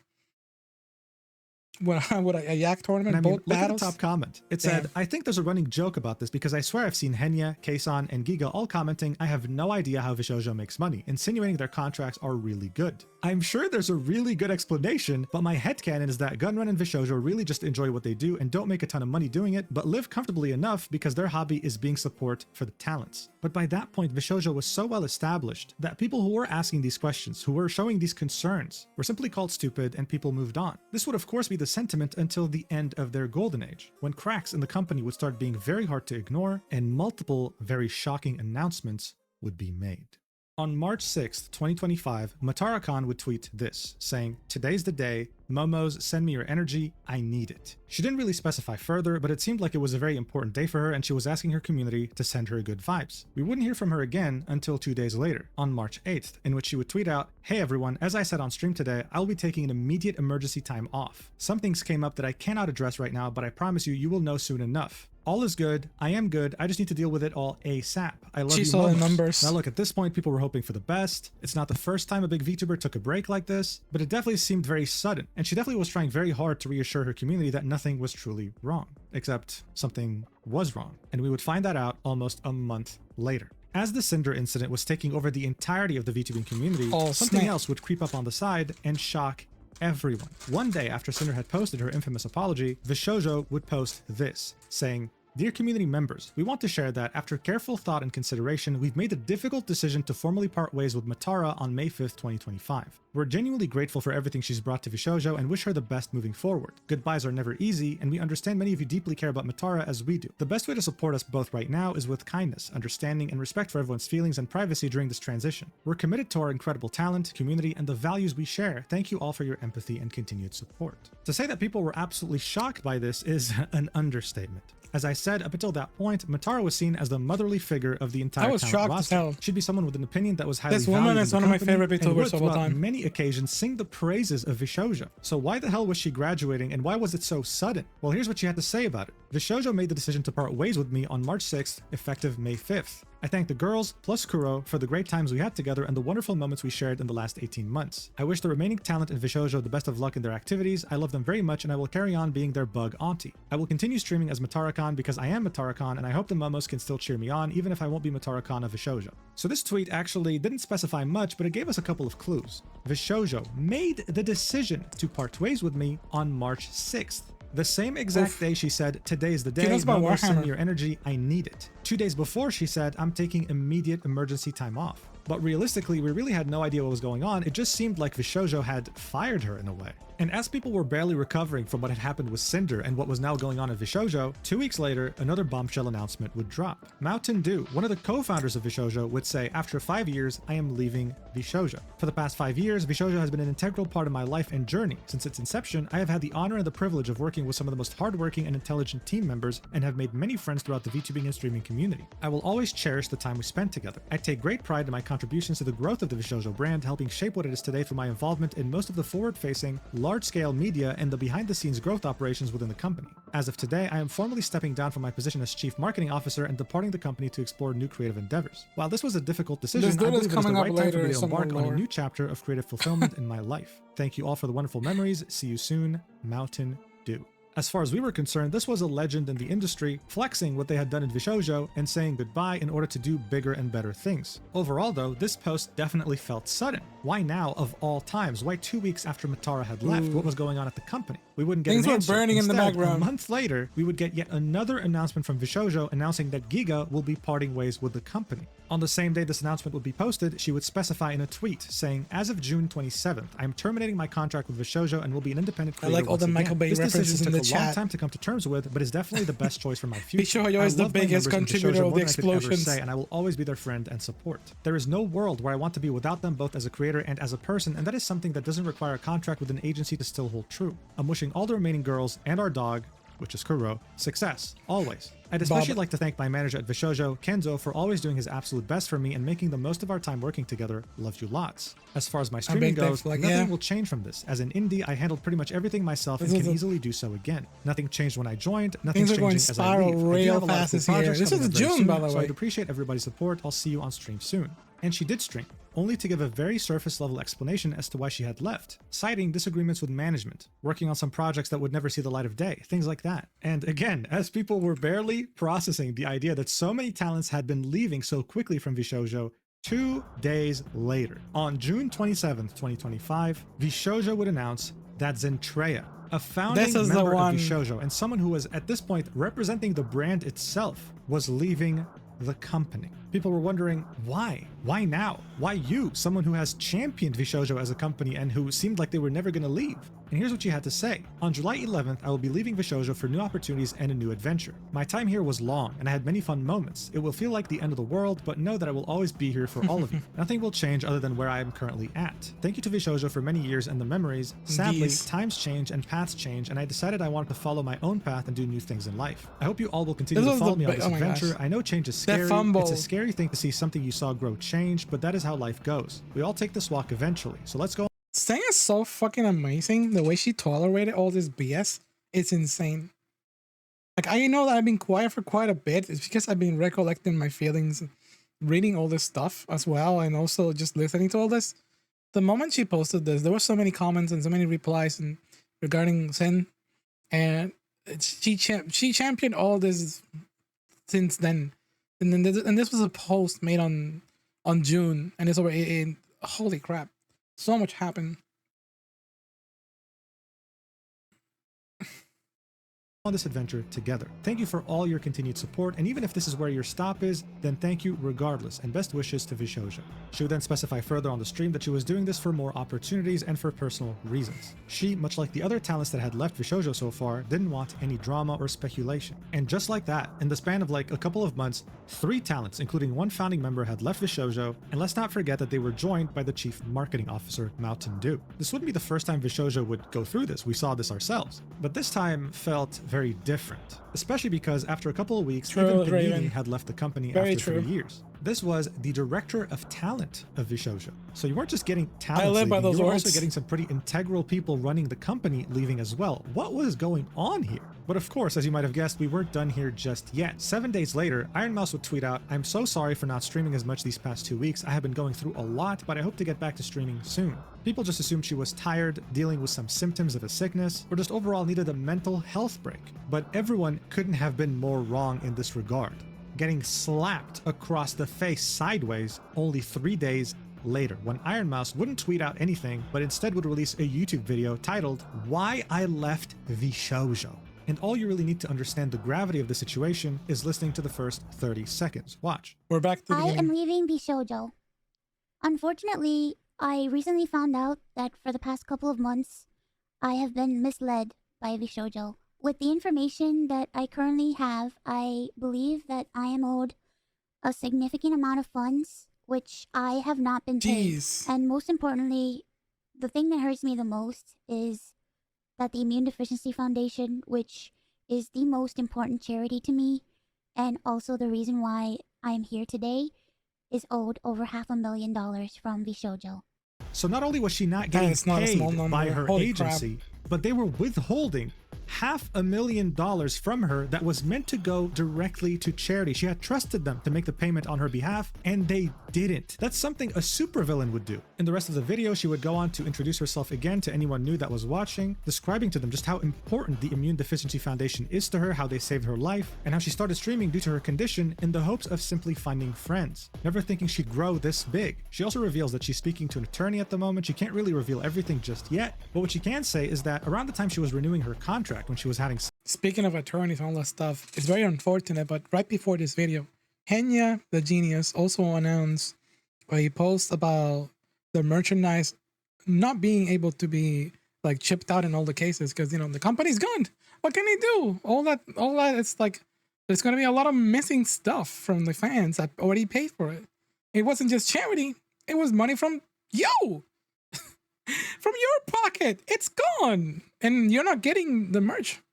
Like, they fucked up so hard. It didn't just mess up with the people that were working in there.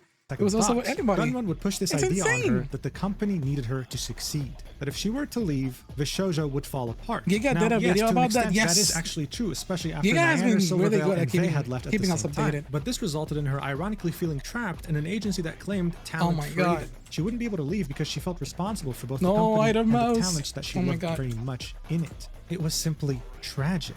And then she would specify that she wasn't giving up. She would start a new fundraiser on Tiltify. And the cool thing about Tiltify is that they receive the money, the creator doesn't touch a single dollar, and they then send the money to that. This was one of the most like, this is, okay, I please go to the Tiltify link, because I also took part in, you know, in an event regarding the Iron Mouse deficiency, well, the Iron Mouse Defense Force, the Immune Deficiency Foundation.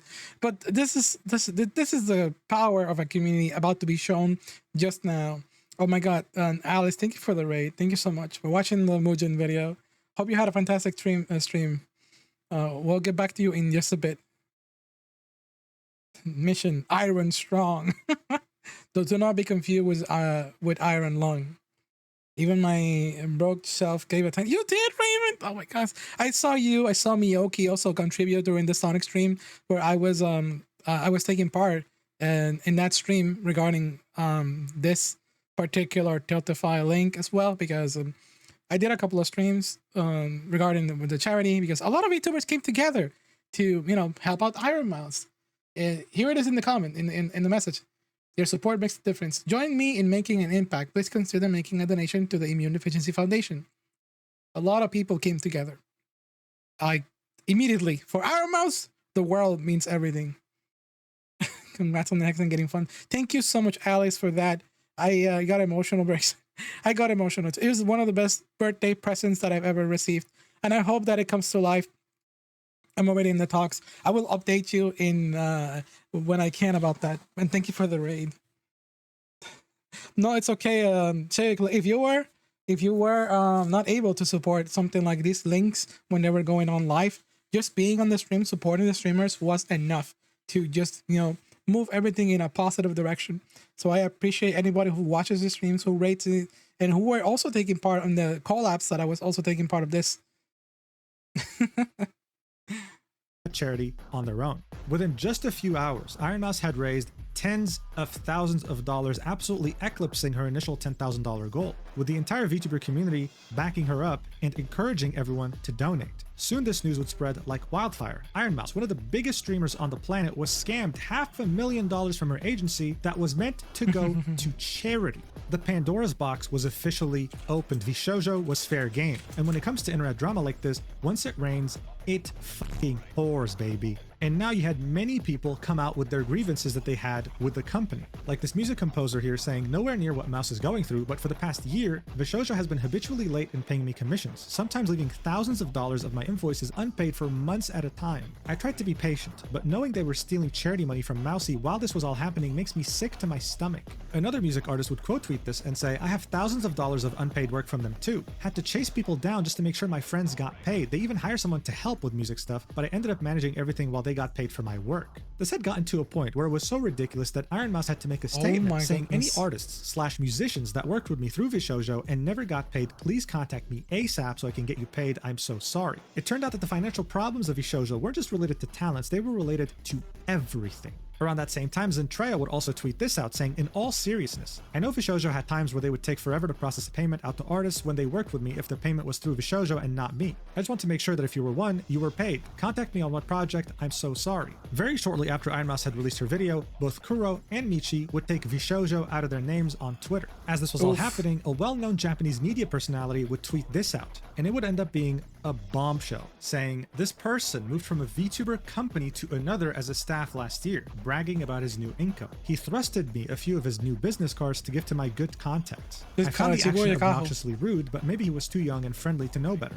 Then the motherfucker wanted to meet up for tax advice because I'm a native in Japan and I hire an accountant. I was asked to have dinner in his area, which was quite far from me, splitting the bill. That day I got convinced I didn't like the guy. Yet because I loved the talents he worked with, I was only secretly hoping he would lose his job one day. Recently, I heard from another creator Twitter that he was showing photos of VTubers' real selves while revealing their personal info like marital status. I now wanted to find a way to warn other employees. Today I've learned the most despicable shit the company has done to their talent. Don't know if he's involved with it, yet all my personal grudge is nothing compared to such betrayal. Sometimes, unfortunately, managers or agencies can be the talent's worst enemy. Please always support the talent first. When you are very in-depth into the content creator in, I keep saying the word industry, atmosphere in general, and you have a certain kind of alert, you will tell when someone is like a big red flag, or at least get some senses from them. It's unfortunate, but I've talked to people that seem very, very freaking nice to me, and they've been amazing, actually supportive in many occasions. But then I get that feeling in the back of my head, there's something about this person, there's something about this person. And then all I can do is just wait and see. I can't warn anyone, I can't warn anything, I can't assume anything. But then it's unfortunate when something does happen about it. It happens more often than I can ever share on stream. That one used to be part of another company. In this case, yeah, but this in the case of Shibuya Kaho, she's always like super involved when it comes to Iron Mouse and CWA, and they're part of the same circle of content creators that know each other and work with each other.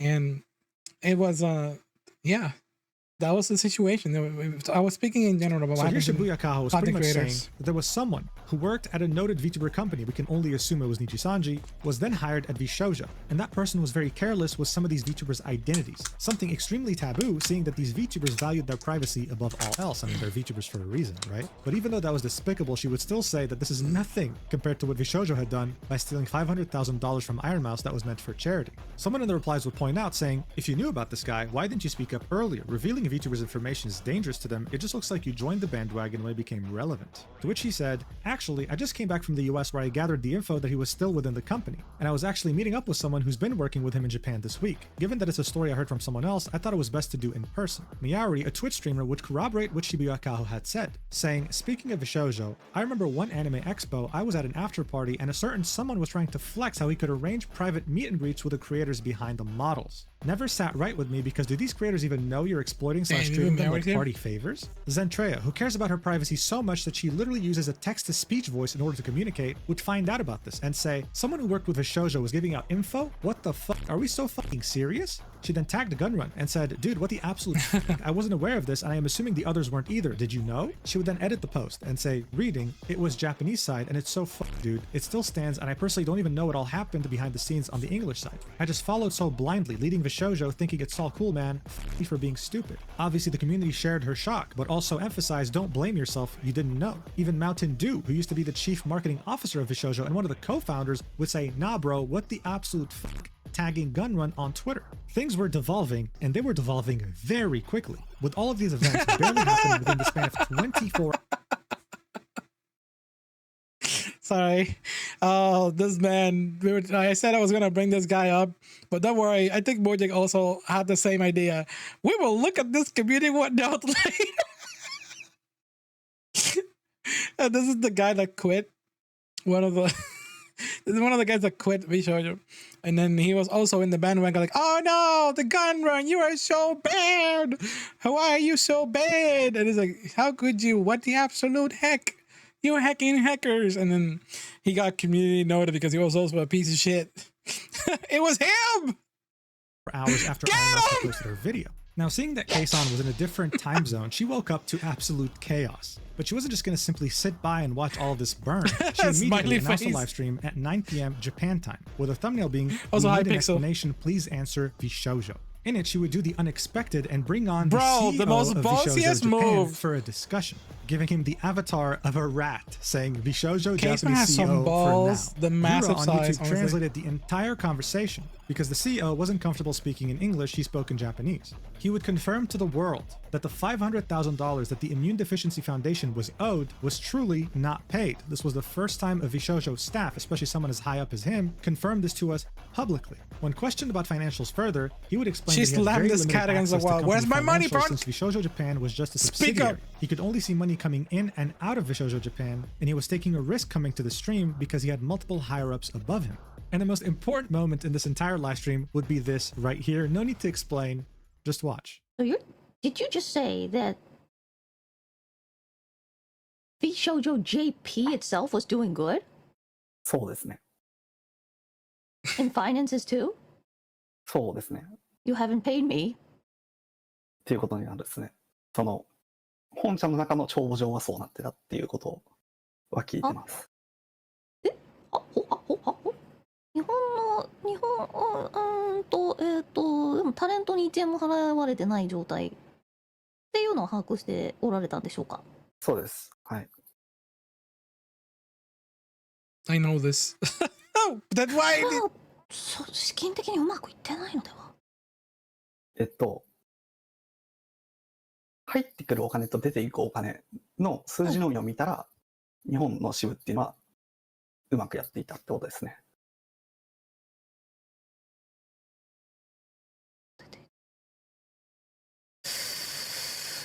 出ていこうかな。 The money's coming in, the money's coming out. She's like I thinking quit about it. VShojo today. はい。VShojo 辞めます今日。Yeah, the boss. 31日予定でしたけど、今日辞めます。 So she quit live in front of the Japanese CEO's face, in front of tens of thousands of people, revealing that she was planning on quitting on July 31st because in general she wasn't paid since last year, since September 2024. An amount of Jason money was that so was in the goated for six this. figures. True. During this call, he She's also also specified that his traumatized as salary was hell. slashed in half and that there were talks about separating Japanese VShojo and English VShojo wallets since the Japanese side was doing so well. But again, since it was doing so well, how come Keisan and other Japanese talents weren't paid for so long? This is why she quit. Now, the CEO would specify that the staff was still being paid, just not the talent. And to clarify any confusion, Legal Mindset, who is a reliable lawyer, would say another note from Keisan's stream regarding staff being paid first, they had to pay the staff due to clear labor law violations if they didn't pay full-time staff. They are banking on the ambiguity of VShojo talent as independent contractors to shaft them out of payment. It would then go on to say, overall, Keisan's stream shows US VShojo leadership aiming for bankruptcy as a solution to discharge unpaid payments to the talents as independent contractors. Now is the best time for VTubing industry to challenge this insanity and establish that VTubers are true employees. So now we just went from them stealing $500,000 meant for charity to not paying their talents to try to legally squirm away from paying their talents money that they're owed. As this entire chaos was unfolding, Michi would go live to talk about what was going on. She would briefly go over how we got here, how she started VTubing as a way to hang out with friends, and eventually she would end up at Nijisanji and it wouldn't really end well. After Nijisanji, she'd be at a point in her life where she had picked up bad habits again and I feel had so a bad lot for of Michi. baggage. So she was very grateful to VShojo for giving her a second chance, for saving her essentially. She left Niji making to her be trust here. them fully. This is why she would sing their praises. Yeah, I went from a company that didn't pay me to a company that was just straight up stealing from me. Twice. So much and so If often. I had a Something that nickel, she says, she's the only one that can be like, if I had a nickel for a time that a VTuber company scammed me, I would have 2 nickels, and that's weird. I was gonna say that because the state of they live and affect the staff as well. That the rules are so weird when it comes to like taxes and stuff and incomes in general, which is why a lot of California is like one of the most complicated stuff. She feels embarrassed by now that everything has been unfolding. Finally, she announces that she's officially quitting VShojo and that they also owe her a significant amount of money. She then says that of course there are other things, but she can't discuss them right now due to legal reasons. Amelie would join Michi in announcing that she will be terminating her contract with VShojo effective immediately and will be returning to being an independent VTuber and content creator. Kuro would also go live to talk about his experience, and he'd say that the first year at VShojo was amazing. The contract was amazing, and it was a complete difference to the first company he worked for, which was Nijisanji. He would then say that the second year got more weird, more disjointed, less collabs between the talents at VShojo like the first year, and overall, the vision wasn't as clear as it used to be. To him, VShojo began being a company with a lot of empty promises. But the reason why he and other talents didn't leave is because they would have many meetings with Gunrun and important staff, explaining their grievances and being promised that things were going to improve. And they trusted them. Unlike other companies they worked for, they had the CEO listening to everything they were saying, telling them that don't worry, we'll take everything into account. But just like the other talents, this trust that Kuro gave VShojo wouldn't be rewarded in the end, saying that he also hasn't been paid I'm gonna since make a September VTuber 2024, company. and that he had only received the funds. I will make VTuber company. Here's how it works.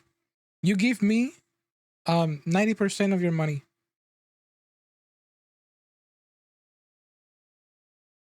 That's it. I'm not doing anything else for you. I will put you in a banner that says you are part of this. merch that he sold during his debut in 2023 in June of 2025, and only because his manager pushed for it so much. You're fine, Obviously, Android. That is Yeah, a lot of this crazy. stuff is He would stuff then that we tweet may out have the fact that known he from removed other VShojo videos. from his name and would lose the VShojo Move logo his on Twitter, egg. saying, "And there it goes. How do you do, fellow indie VTubers?" Hime Hajime would then my join gosh. her fellow talents and say, "I can confirm I have also quit VShojo. These past few years I got to meet and befriend some amazing people, but I can no longer be part of the company."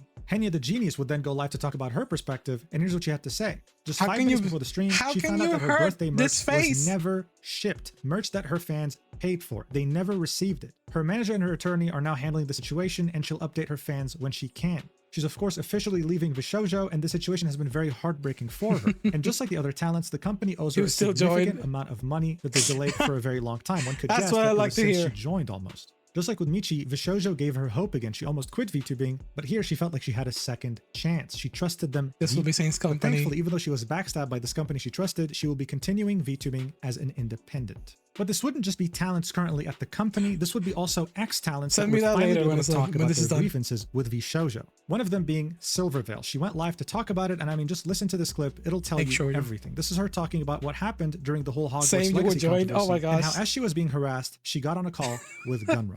Watch. I was put into a call with Gun, the CEO of the company, like someone that I admired and I looked up to and I wanted to please, someone that I thought was the coolest person ever. And he told me that I was a damage to the brand, that I was a disappointment. I was told that me being harassed was an inconvenience to the other talents and not to talk to them. Optics were more important than their own talent's well-being.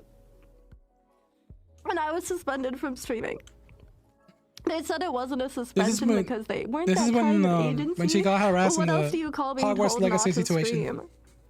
Yeah, as she was dealing with the harassment girl. campaign, instead of the company supporting her, making sure she was okay, the CEO My got into a God. call with her and I called hear her you, I a could- disappointment. Gunrun was essentially siding with the harassers and doxers. After that, of course, she wanted to leave. Vey wanted to leave too for her own reasons that she would reveal later. But they would only allow them to leave together at the same time to make it seem like it was a joint decision and not an individual one. They couldn't complain because it turned out that their contract had no exit clause, which is, I think, pretty much illegal. And Nyaners, who wanted to also leave, wasn't allowed to leave with them. She had to graduate separately. Now you think, why is it that VShojo wanted Silvervale and Vey to graduate at the same time? Well, that's simple. Because after they left, they would start talking behind their backs to other talents, as well as the brands, artists, and business partners that they had worked with.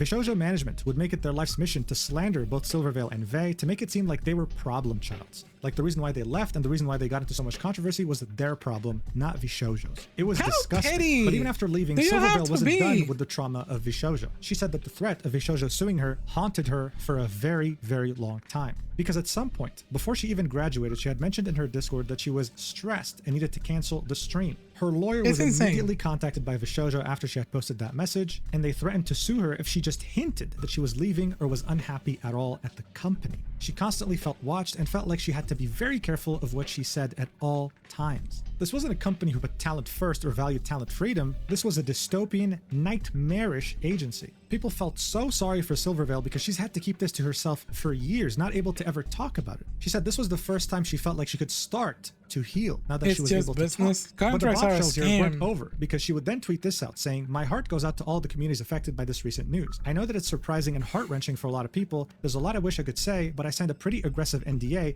They made my mom sign one too. All I can say is that it's been bad for a long time, and I warned everyone as much as I could. It was so Making much your worse than you could family imagine. sign The VTubers NDAs make the while- agency, not the other way around. To take advantage of those who trusted you is vile. Never derive your value from an agency. Believe in yourself and your content because you're worth so much more than you can imagine." They made her mother sign an NDA. That's how badly they treated her and were also scared of her. Legal Mindset came in to clarify, yeah, making your mom sign is not going to hold up. Truly showing us how ridiculous this all is. But if you thought that was bad, Nyaners would then go live to reveal to us even more very disturbing details. VShojo wasn't good with payments as early as 2023, owing her almost 6 figures worth of payments. She would then reveal that part of the money she was owed was for A a sponsor. sponsor stream in which she literally got swatted. Someone doxed her and sent police at her house. She had guns pointed at her. But even though that happened, she would then continue streaming because she was doing a sponsor stream and didn't want to disappoint the agency. Guess what? Part of the money she's owed was that stream. She wasn't paid for the stream in which she got swatted and kept going when she could have just easily ended.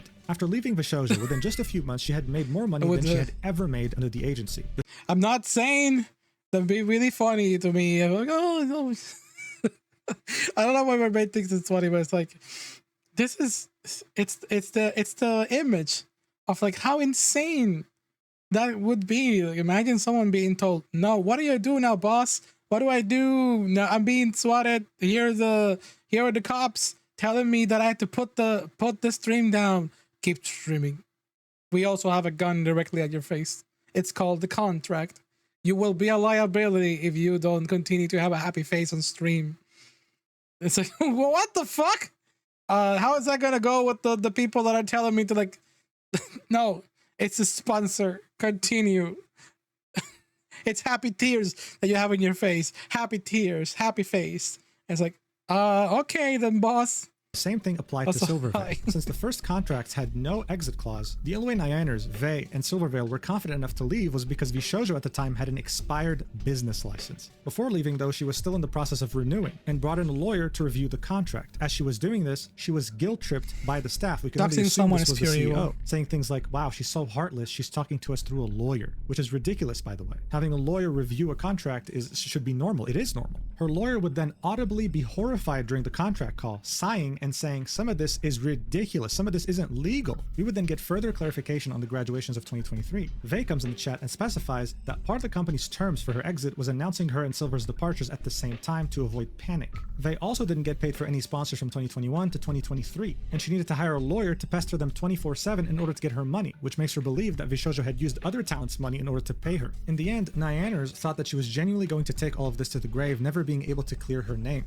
But when the Iron Mouse situation had unfolded, she finally felt like she was safe enough to talk to everyone about this. After that stream, she would tweet out, I'm so sorry, I'm still sick, so I gotta take today's stream off, but I wanted to express how thankful I am to everyone for all the support. Not just for me, but for everyone who's had to deal with this painful situation. It's heartbreaking they had to go through so much undue stress caused by the people they trusted in. I wish them all the best, and I know they'll go on to keep doing amazing things and have many brighter opportunities awaiting them. It was scary, but I'm immensely grateful and relieved to have finally been able to speak out about a lot that has weighed on me for the past 2 years. It was an incredibly difficult time for me that left me feeling so isolated and mentally burnt out for a long while. I know many others have felt the same way, and my heart goes out to them. To be met with the overwhelming amount of understanding and support from everyone when I thought I'd never be able to talk about this or have any kind of closure has helped me so much. Thank you for hearing me out and being so chill. It means the world to me. It's been an awful time for a lot of people, to say the least, but I hope that on the bright side of things, all of this coming to light can create meaningful change going forward. Seeing the VTuber community come together like this to lift each other up has been so nice to see. Please send the former VShojo talent and everyone affected by this all the love you can, and please donate to the Immune Deficiency Foundation. Thank you guys for everything, and let's look forward to way more fun times in the future. Nyaners and Silvervale were finally able to clear their names, and Vey was able to chime in as well.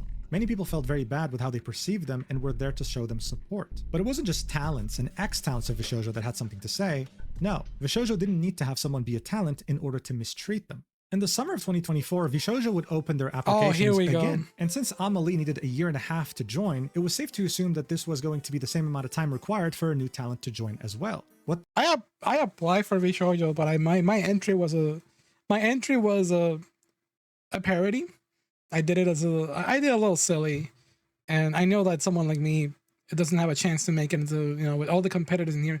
I'm a different kind of creator. It's not me undermining myself. It's just that this kind of place, this kind of groups didn't have the work, like something that I could provide at the moment, and still don't, because I am my own. I am my way. I am in my own way. But the reason why I'm stating this is because I know of many friends who apply for VShojo. It's just how highly this company was seen by everybody, because the members talk well about it. So I believe the members. The company seemed so well. And this is the part that also breaks my heart, because a lot of people who got affected by this isn't just the members, isn't just the people who work there, it's also the community in general. I'm talking about my friends, I'm talking about people that I know directly, or just mutuals of mutuals as well, as you may see. Like, I've seen and follow some of these people. And this also goes to one of the topics that I wanted to talk about. I've been in conversations about this. Hell, even in stream, I got invited to, like, what do you think about the VShojo applications? Who do you think is going to make it? I had some very strong assumptions of who was going to make it or not when it comes to like indie. I was thinking it has to be very different, unique kind of VTubers. And so they were. Every one of the people that got hired that never got announced. Because yes, by the way, there were more members of VShojo than the one you see in the picture. And because they're going to be mentioned probably in this video. And a lot of them have such a unique flavor that they were going to bring into the table. They certainly had a good eye of who to bring. But it is unfortunate what happened to them. If this hadn't happened, you couldn't make a cut today at your level. At my level. I know what you mean. I know exactly what you mean, and I'm super grateful for the compliments. Well, I know I wouldn't have been accepted. I'm glad I didn't apply. It's always worth a try in these cases. I guess, you know what? Fuck it. No, it's not worth a try. Save your neurons, save your brain cells, save your health. But it's good practice to apply for stuff like this, even if you are not going to submit it or not, because you want to know what you're made of. What are you missing? And it's always a good attempt. If you're, of course, if this only applies if you're someone who's seeking at least to improve yourself, or at least the what if scenario. I think it's later in the video. I see it like a lottery you can enter for free, basically. There was, okay, I could see that. I can see the randomized element to it. But when it came to like the who were they picking, there was a lot of words being thrown around like nepotism. Which, by the way, nepotism has a very negative stigma. But if you think about the selection of like the obvious contenders, why wouldn't you pick someone who's already like a well-established creator, who already had a instead of like the DEI peak of the day? It makes sense to pick someone that you're familiar with, someone who you're friends with, that knows the work, of course, not that also has the talent for it. I feel like there's a difference between picking someone because of favoritism, because oh my god, even if and picking someone because they are really good for a job, and it's a plus that we also know them, or at least to a certain degree, of course. Yeah, whether you're doing it as a hobby or directly, you know, I personally, I do this. It is like mainly the main thing that I do. But it is also simultaneously my hobby. But yeah, let's see what they say about like the applications. I wonder if they're gonna mention every single member who got like who came out and confessed that they were, yeah, it was me who was like, because there was one obvious person who was gonna be part of VShojo, which is someone who knows very well Matara-kan. Also another ex-Niji-san member, which is Min Fantome, who was probably will be mentioned right now. The hell was happening to them as this entire company was crumbling? Well, they would decide to also the lack of transparency on the auditions. Yeah, that's also something that a lot of people mention. Picking someone who has been involved with their talent. People have noticed that I've been spotty with streams lately, and the reason is actually because I was supposed to join VShojo this year. A lot has happened, and after over half a year after signing, I requested to have my contract voided. I won't go into detail, but it was an opportunity that I was very excited about, and I'm sad that I won't be able to bring you everything I had in mind. I'm sorry for all the delayed projects and ideas I excitedly talked to you guys about, but I'll be working on them by myself slowly. To the few people at VShojo I was able to talk to, thank you for giving a chance to a bug like me. I hope everyone who hears about this news, even if you don't know me or watch me, can still send support to the VShojo girls, both existing and my gen mates. I'm sorry things turned out this way. Thank you to my bug bros and friends for the missing generation of VShojo. The reason why I'm strong. Let's keep having fun, okay? The ghost VShojo members. Link the Tiltify for the Immune Deficiency Foundation. And we'd also have yet another VTuber by the name of Piapai tweet this out, saying, I've been searching for the right words. Here they are as carefully as I can say them. I was one of the girls who passed the VShojo audition. After 4 years of blood, sweat, and slime, I really believed I'd made it. That all the late nights, overtime, sacrifice meant something more. I was excited to take a huge leap with the community I built as me, the weird little slime girl you know and hopefully love. But after learning what happened with Mousie's charity funds, I couldn't in good conscience move forward with my contract, and it all came crashing down. That was the final straw. We were promised support, stability, and financial compensation. I was so excited to join a company I believed in, and that believed I know in this me, line. But it became clear that many of these I know that from a distance, a lot of us are now left shouldering the costs of decisions we didn't make. I turned down other opportunities because I believed in this one, and I don't regret having hope or for wishing on shooting stars. I was so ready, I still am. What hurts most though is losing the chance to debut alongside some of the most incredible, talented, kind, kind and hardworking girls I've ever met. I didn't just join for myself, I joined for the shared dream we all believed in and that I still believe in. I know some of you have sensed something has been off these past few months. I've been doing my best to smile through the storm, but the truth is it's been raining on me for a long time. You've all given me so much love and support, and I'm sorry I haven't been able to be at my best. I'm working through my feelings, sweeping up pieces of those broken dreams and figuring out how to chase new ones. Thank you for being patient with me. I will find my way again, but I just need a little time. And if you're still reading, please send your love to all the VShojo talents, past, present, and future. Everyone is hurting in their own way, and kindness costs nothing. Until then, stay happy. Absolutely heartbreaking. Unfortunately, though, the heartbreak wouldn't end here because there was yet another member by the name of Phoebe-chan who found themselves in the same boat. Saying, I needed extra time to gather my thoughts before saying anything, but I was one of the undebuted VShojo talents who passed the audition last year. Please be gentle towards those affected, linking a YouTube video titled My Experience with VShojo. She would also echo the same things as Pai Pai, saying that she had worked so hard to get to this point, and it is just so heartbreaking to see it all fall apart within the span of a day. It's just a stab to the heart when you see people who are so hardworking and patient get so close to bearing the fruits of their labor and not able to even enjoy them. This would also happen to the fifth and final member that was meant to join VShojo. As far as I'm aware, there were 5 of them. She went by the name Tori Oriane, but her story was a bit more unique than the others. You see, VShojo had for some reason implored her to completely abandon her identity, to start from scratch with a new model and new name in VShojo. That was kind of counterintuitive when it came to talent freedom, but she accepted. I mean, she wanted to be in this agency that signified success for her. She'd be strung along for months, being told that they were working on her debut, working on her model, working on her assets, when in reality they were doing none of that. She only found out recently that this wasn't happening as the company was imploding, and this was with the mindset that she was abandoning this account, so she didn't put as much effort into this, thinking that she was going to start anew in VShojo. This company stole $500,000 in charity funds and, with no exaggeration, ruined the hopes and dreams of 5 people that had so much potential. That is criminal. But as you might have guessed, those 5 talents were not the only ones who got screwed over by VShojo. You even had the very well-renowned VTuber, here she is, the queen, saying, my experience with VShojo, sorry to add to the discourse, but I'd be really appreciative if you would listen.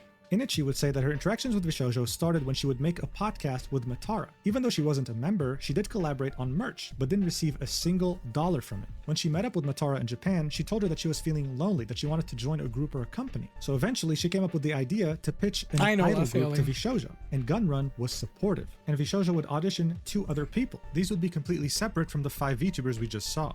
The problem, though, is that the debut kept getting delayed. She tried to be as patient as possible in the beginning, but then it just became ridiculous. Another merch drop would happen, and again, she would receive $0 from it. And that, technically speaking... Look, I'm no stranger to...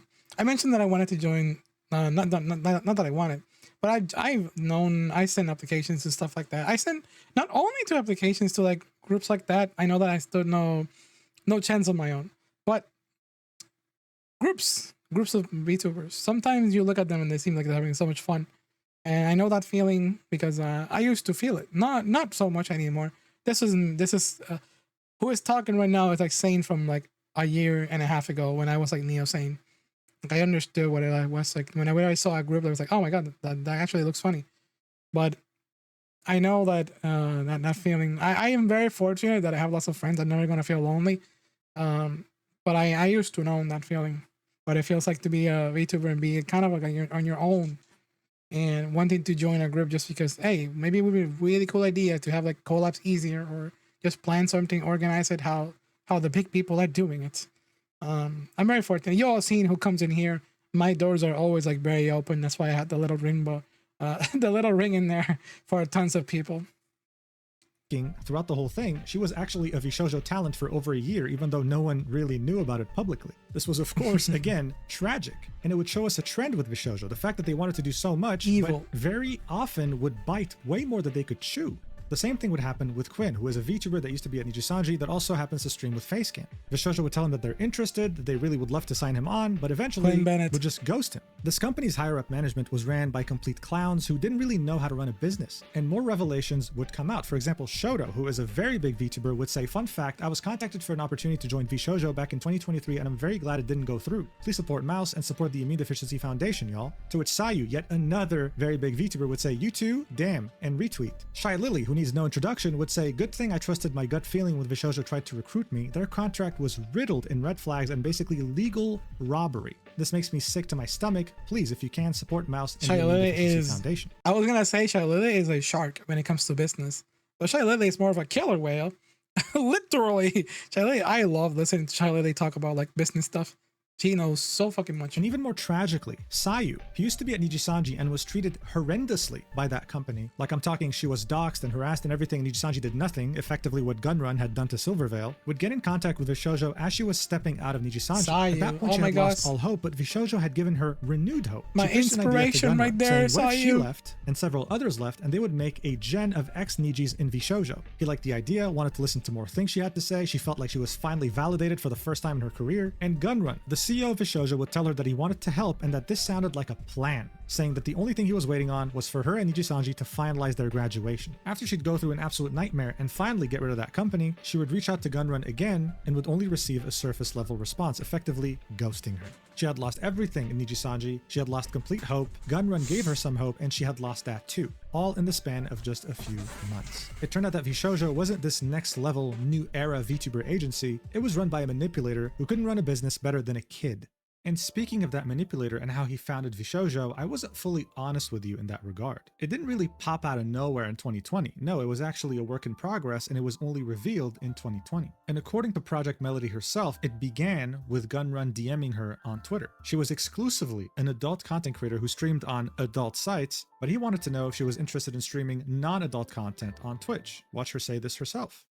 I debuted on a different site. That was the only thing I wanted to do. And then Gunrun reached out to me on Twitter the day that I was closing DMs. Like I was going to click delete and then he was the top. And he said, hey, I love what you're doing. Anime is awesome and, you know, hentai and I like your vibe. If there's anything I can do to help, let me know. And then he's like, have you been on Twitch? Would you consider that? And I'm like, hell no, I won't. And then So that's a pretty interesting piece of history. She was technically the first ever founding member of VShojo. But here's two more interesting things. The first one being that she thought this was going to be a VTuber agency, full of people that make adult content like her. And the second interesting fact is that initially she acted as the talent manager. You'll see this for yourself because she explains this too. in the back of my mind, I thought it was going to be a VTuber agency. But then I accidentally ran into Mouse and I heard her talking about seeing someone on a train, and then she sang Ave Maria, and I said, her right there, she is the one. Yes. Now, of course, she's half joking over here, but it's interesting to see how much of an influence she had on the early days of VShojo, even before they came up with the name of the agency. And again, I'm not making this up or exaggerating, she said this herself on her stream. Take a look for yourself. I haven't seen this clip. Originally, when we started VSJ, before we even went with the name, the concept kind of was thinking a talent agency, but for more people like me. Because we're like, clearly lewd tubing will eventually happen. We didn't have a word for it because it wasn't a thing. And yeah, exactly, that would be really neat, is a lewd tubing group. And I'm sure it will eventually happen.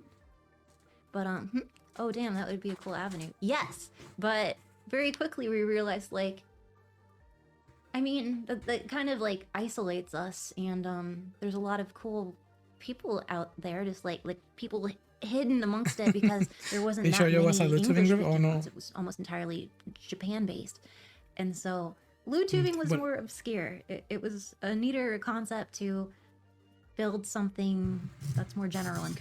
So she was the first founding member. She was also the talent manager who decided to pick Iron Mouse and the other founding talents. And the reason why I'm pointing all this out is because all roads lead back to the Nux controversy. Take a look at what he had to say once Nyanners talked about her swatting as VShojo was imploding, well, right now. Watch. VTuber Nyanners says that VShojo didn't pay her for a sponsored stream when she got swatted. She left the agency in 2023 and claims VShojo had failed to pay her for multiple deals over several years. Now, I'm not going to lie to you. I actually knew about this. I actually knew about this years ago, because that stream that she got swatted, the person that swatted her was the person that tried to swat me, that I helped VShojo actually get arrested. Okay? I don't think you are aware of this. I don't think you, again, personal Nux information. The reason why a lot of the VShojo girls were so upset about my video calling attention to this swatter is because I think a lot of misinformation was fed to them by the VShojo company, but also because that swatter actually swatted Nyanners. I never said this publicly because I felt like it's so crazy. It wasn't actually everyone in there. And you know, it's not my information to deliver or release. I never do that. As you know, I don't actually release private information, generally speaking, unless I think it's actually important. But this is actually a thing. And Nyanners actually called me after the drama to basically tell me and express her headspace about the entire situation and why she was so, like, easy to be triggered by everything because she was actually swatted, and it's fucking horrible. It really is. So she, whatever. I don't want to get into details. As you know, private information remains private. I don't release anything publicly. But that was what happened. It turned out it was that same swatter that actually went after me. So yes, I do know about this, and I do know that she had to continue her stream after she was swatted because it was a sponsored stream. The update is that she didn't even get paid for that. Huh. So weird. Interesting. So Nyanders was doxxed and swatted by the same person trying to dox Nux and Saki Nightshade. That was never mentioned by VShojo in their very lengthy explanation. They claimed that there were only 2 victims of that specific doxing method. But what I find really interesting is that Nux, even though he was literally being backstabbed out in public, still tried to protect Project Melody, who was in the group. In fact, she was the creator of that group. She was the one who invited Nux, Phoenix, and Gunrun. You can see this in the crown that's next to her name on the right. The only reason I thought she was there was because of fruit, even though I don't even think that was her intention. So this, of course, raises even more questions. Nyanders was the victim here. How come she wasn't the one in this group instead of Project Melody? And why is it that Does it sound a little glitchy? Project Melody's here with the CEO and the head of the cybersecurity operations of VShojo? Did Gunrun view her as a co-founder? And finally, seeing that she held some role of importance in VShojo, was she aware of the financial constraints of the company in 2025? Gotcha. Those are fairly important questions to ask. But with all this new information at our disposal, it comes as no surprise that Project Melody was one of the final members of VShojo to announce her resignation, saying this: I waited to make a statement because I'm always anxious and struggle to find my words. But yes, I'm leaving VShojo. Sorry about that. I was an OG talent, put everything into this company, but I'm beyond devastated at what happened. And I'd never in a million years thought I'd be saying these words. Now, I'm not implying anything, and to do so would be dangerous. So take this with a grain of salt. My bad. But so far, on every tweet of every single VShojo member leaving, there were other VShojo members replying. Not a single one can be found in these 1,100 replies on this post. Project Melody would make yet another post saying that she's taking a 1 to 2 week break. Again, in the replies, not a single VShojo member can be found. Now look, this could very well be a complete coincidence. It's not like they unfollowed her on Twitter. To say that Project Melody had a hand in embezzling the $500,000 that belonged to the charity would be absolutely ridiculous. But what we can do right now is simply ask questions, especially in regards to the Nux controversy, which is still missing some pieces. We'll see if she'll have anything to add or clarify when she's back from her break. In the meantime though, every single member of Nova would all leave together, putting an end to this joint venture between VShojo and the Universal Music Group in Japan. But Gunrun was silent. The company's page was silent. And it would take yet another 24 hours on July 24th, 2025 to finally get an official statement from VShojo. Gunrun would finally post a statement using the VShojo official Twitter page, saying, VShojo has failed, and I've mismanaged the company into the situation you're all witnessing. So today I'm sharing the difficult news that VShojo is shutting this down, letter is and I take full hilarious. responsibility for the decisions that led us to this point. I've been doing everything I can to fundraise and right the ship these past few months, but despite my efforts, we are in a worse position, and those I care about are not paying the price. Over the past few years, we raised around $11 million to pursue a bold, talent-first approach in VTubing, prioritizing creators and community over short-term profits to achieve long-term sustainability. Our funding went directly to our creators through generous splits, debut investments, infrastructure, concerts, events, and staffing, all designed to support them. We also wanted talent to own their IP, which we knew was a unique creator-first approach for an agency. However, despite all our efforts, the business failed to generate the revenue we needed to sustain that model, and eventually we ran out of money. Additionally, I acknowledge that some of the money spent by the company was raised in connection with talent activity, which I later learned was intended for a charitable initiative. At the time, we were working hard to raise additional investment capital to cover our costs, and I firmly believed, based on the information available to us, that we would be able to do so and cover all expenses. We were unsuccessful in our fundraising efforts. I made the decision to pursue funding, and I own its consequences. I am deeply sorry to all the talents, staff, friends, and community members who believed in our brand. We did not deserve this. Signed, Justin Gunrun. What a dog shit apology, right? I mean, look, I've been objective this whole video. Come on, allow me to be a bit biased here. This is fucking... It is. I was about to say the same word. This here is like, this is dog shit. What the fuck? I cannot contain myself from laughing every time that I hear this. There's so much to break apart that people have literally put in community notes and more. Look at this XCOM, the archive about everything. Terrible. So no wonder he got immediately community noted, saying Justin claims to not know the purpose of these funds, but he personally congratulated Iron Mouse on the completion of her charity fundraising event and reposted Ludwig, directly mentioning that half the funds would go to charity. You can see Gunrun congratulating Iron Mouse on her subathon, saying, "You did it, Mouse." On July 25th, Legal Mindset would reply with, "The feds will be looking at this post." And here you can see the Gunrun retweeting a tweet from Ludwig, congratulating Iron Mouse on her crazy Show achievement. the picture. Iron Mouse would reply to this apology, saying, "You broke my heart, my spirit, and my trust." Kason would say, "Why didn't you let us know the moment you realized the situation? Why did I get this information 2 Holy weeks shit. ago, not from the company, but from my homegirls? Let Why me did you clear lie to up. the Japanese branch a week ago Their that words everything was hurt. good and taken care of?" Legit. Henya would say, "I had a wonderful time while I was in there, so because of that, it hurts my heart." This is something that I would never want to be part of. Like how do you escape this? It's kind of like, if I know that all these content creators that are in this involved, they're all well financially established people, but the trust got broken so fucking hard that it is insane. Like, all of them complimented this person and they all got robbed so fucking hard, which is like the most heartbreaking to think about this. A lot. My community and my friends don't deserve this. I don't expect you to do anything at this point. Just please don't do this ever again to anyone. Giga would say, VShojo didn't just fail. Many staff and leadership failed VShojo. Instead of using talent money on operating costs, the company should have shut down or at least informed us. But you used us as cash cows to keep things afloat while keeping us in the dark. Amelie would say, this is exactly what Copium Merch did to me, and you promised it wouldn't happen to me again. I'm so beyond disappointed and frustrated, I don't even know what to feel anymore. Recounting an experience she had with a company that pretty much scammed her and her fans out of merch. Michi Mochievi would say, we trusted you and you knew how hard that was for some of us to do. Our communities, people who only ever do their best to support us and care for us, do not deserve this either. Too. Adding a little humorous twist and saying, this does not get 5 big boobs from the OG. Nyanners would say, so is the COO going to say anything about his involvement, or is he busy Googling how do I renew my law license past the deadline? Pretty much revealing to us for the first time that the chief operating officer, the one who handled legalities within VShojo, an had an expired company law license. to a dying Silverville company. would say, how did you not know? How could you betray the people that trusted you the most and think everyone would believe this garbage? You ruined lives. I hope the money gets repaid, but I wouldn't be surprised if it doesn't. You're a disgrace and a disappointment. Hey, you know what? You go, girl. She's just doing the same exact thing he did to her during the whole Hogwarts Legacy fiasco. Go One of the most Adam. heartbreaking replies would be from Zentreya, saying, I've been trying to figure out what to say. For me? Why did you keep dodging my messages and 250K? concerns? When I wanted to do one-on-ones, you kept dodging or gave me a short corporate answer. Even when I was under immense pressure from the community for answers about the auditions and I pleaded for a statement by your PR team, you told me it quote wasn't Raven, needed. you made don't a want to tiny video be someone instead, who is looking like you were disappointed hurt by and upset, saying Zentreya. sorry instead of meeting me one-on-one for my concerns, and I was left crying and frustrated. But like a fucking dog, I went back and happy to even get something from you because, oh man, boss actually answered me. You wanted a one-on-one finally when you knew everything was crashing around you.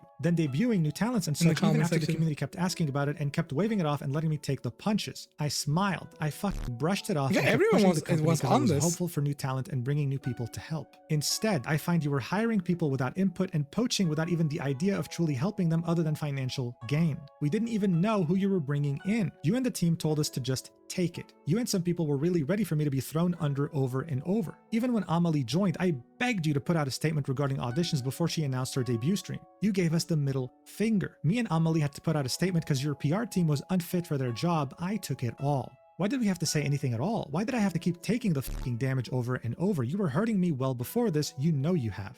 I've been pushing a company so blindly who didn't even care for me, but I'm an idiot and I kept believing. I was so excited for this. I spent sleepless nights dealing with constant harassment, and you spent money which you didn't even have without even warning us on God knows what, and you knew, don't even lie, you knew that the money was for charity and was supposed to be placed to the side to be untouched. Where did $11 million go in less than 3 years even? What happened to all that money? I'm just really tired from all these years of working, trying to push for something that kept pushing me to the wolves. I was so stupid, but I was so excited. I really trusted you. We all did. Despite Where everything, the money? I don't wish you Honestly, ill will. I where? just hope you find some way to make this right.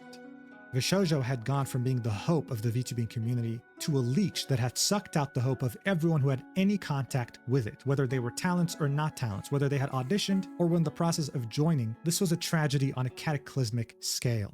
And no one was believing anything he said. No, there was no way you didn't know that this money was intended for the Immune Deficiency Foundation. Zero possibility. You literally brought Iron Mouse to an Immune Deficiency Foundation charity event in person. VShojo even issued a press release stating they would donate half the profits from her subathon on September 2nd, 2024. You think this won't be used in court? You can't just feign ignorance. Legal Mindset would later chime in, saying the only reason the VShojo CEO included the later learned language is to try to keep himself out of criminal hot water. But I mean, come on. Even a pet hamster would understand by now that there's no way he's dodging this. Soon after, Twitch would remove the legacy emote known as Gunrun, not Good. wanting to associate with him in any way.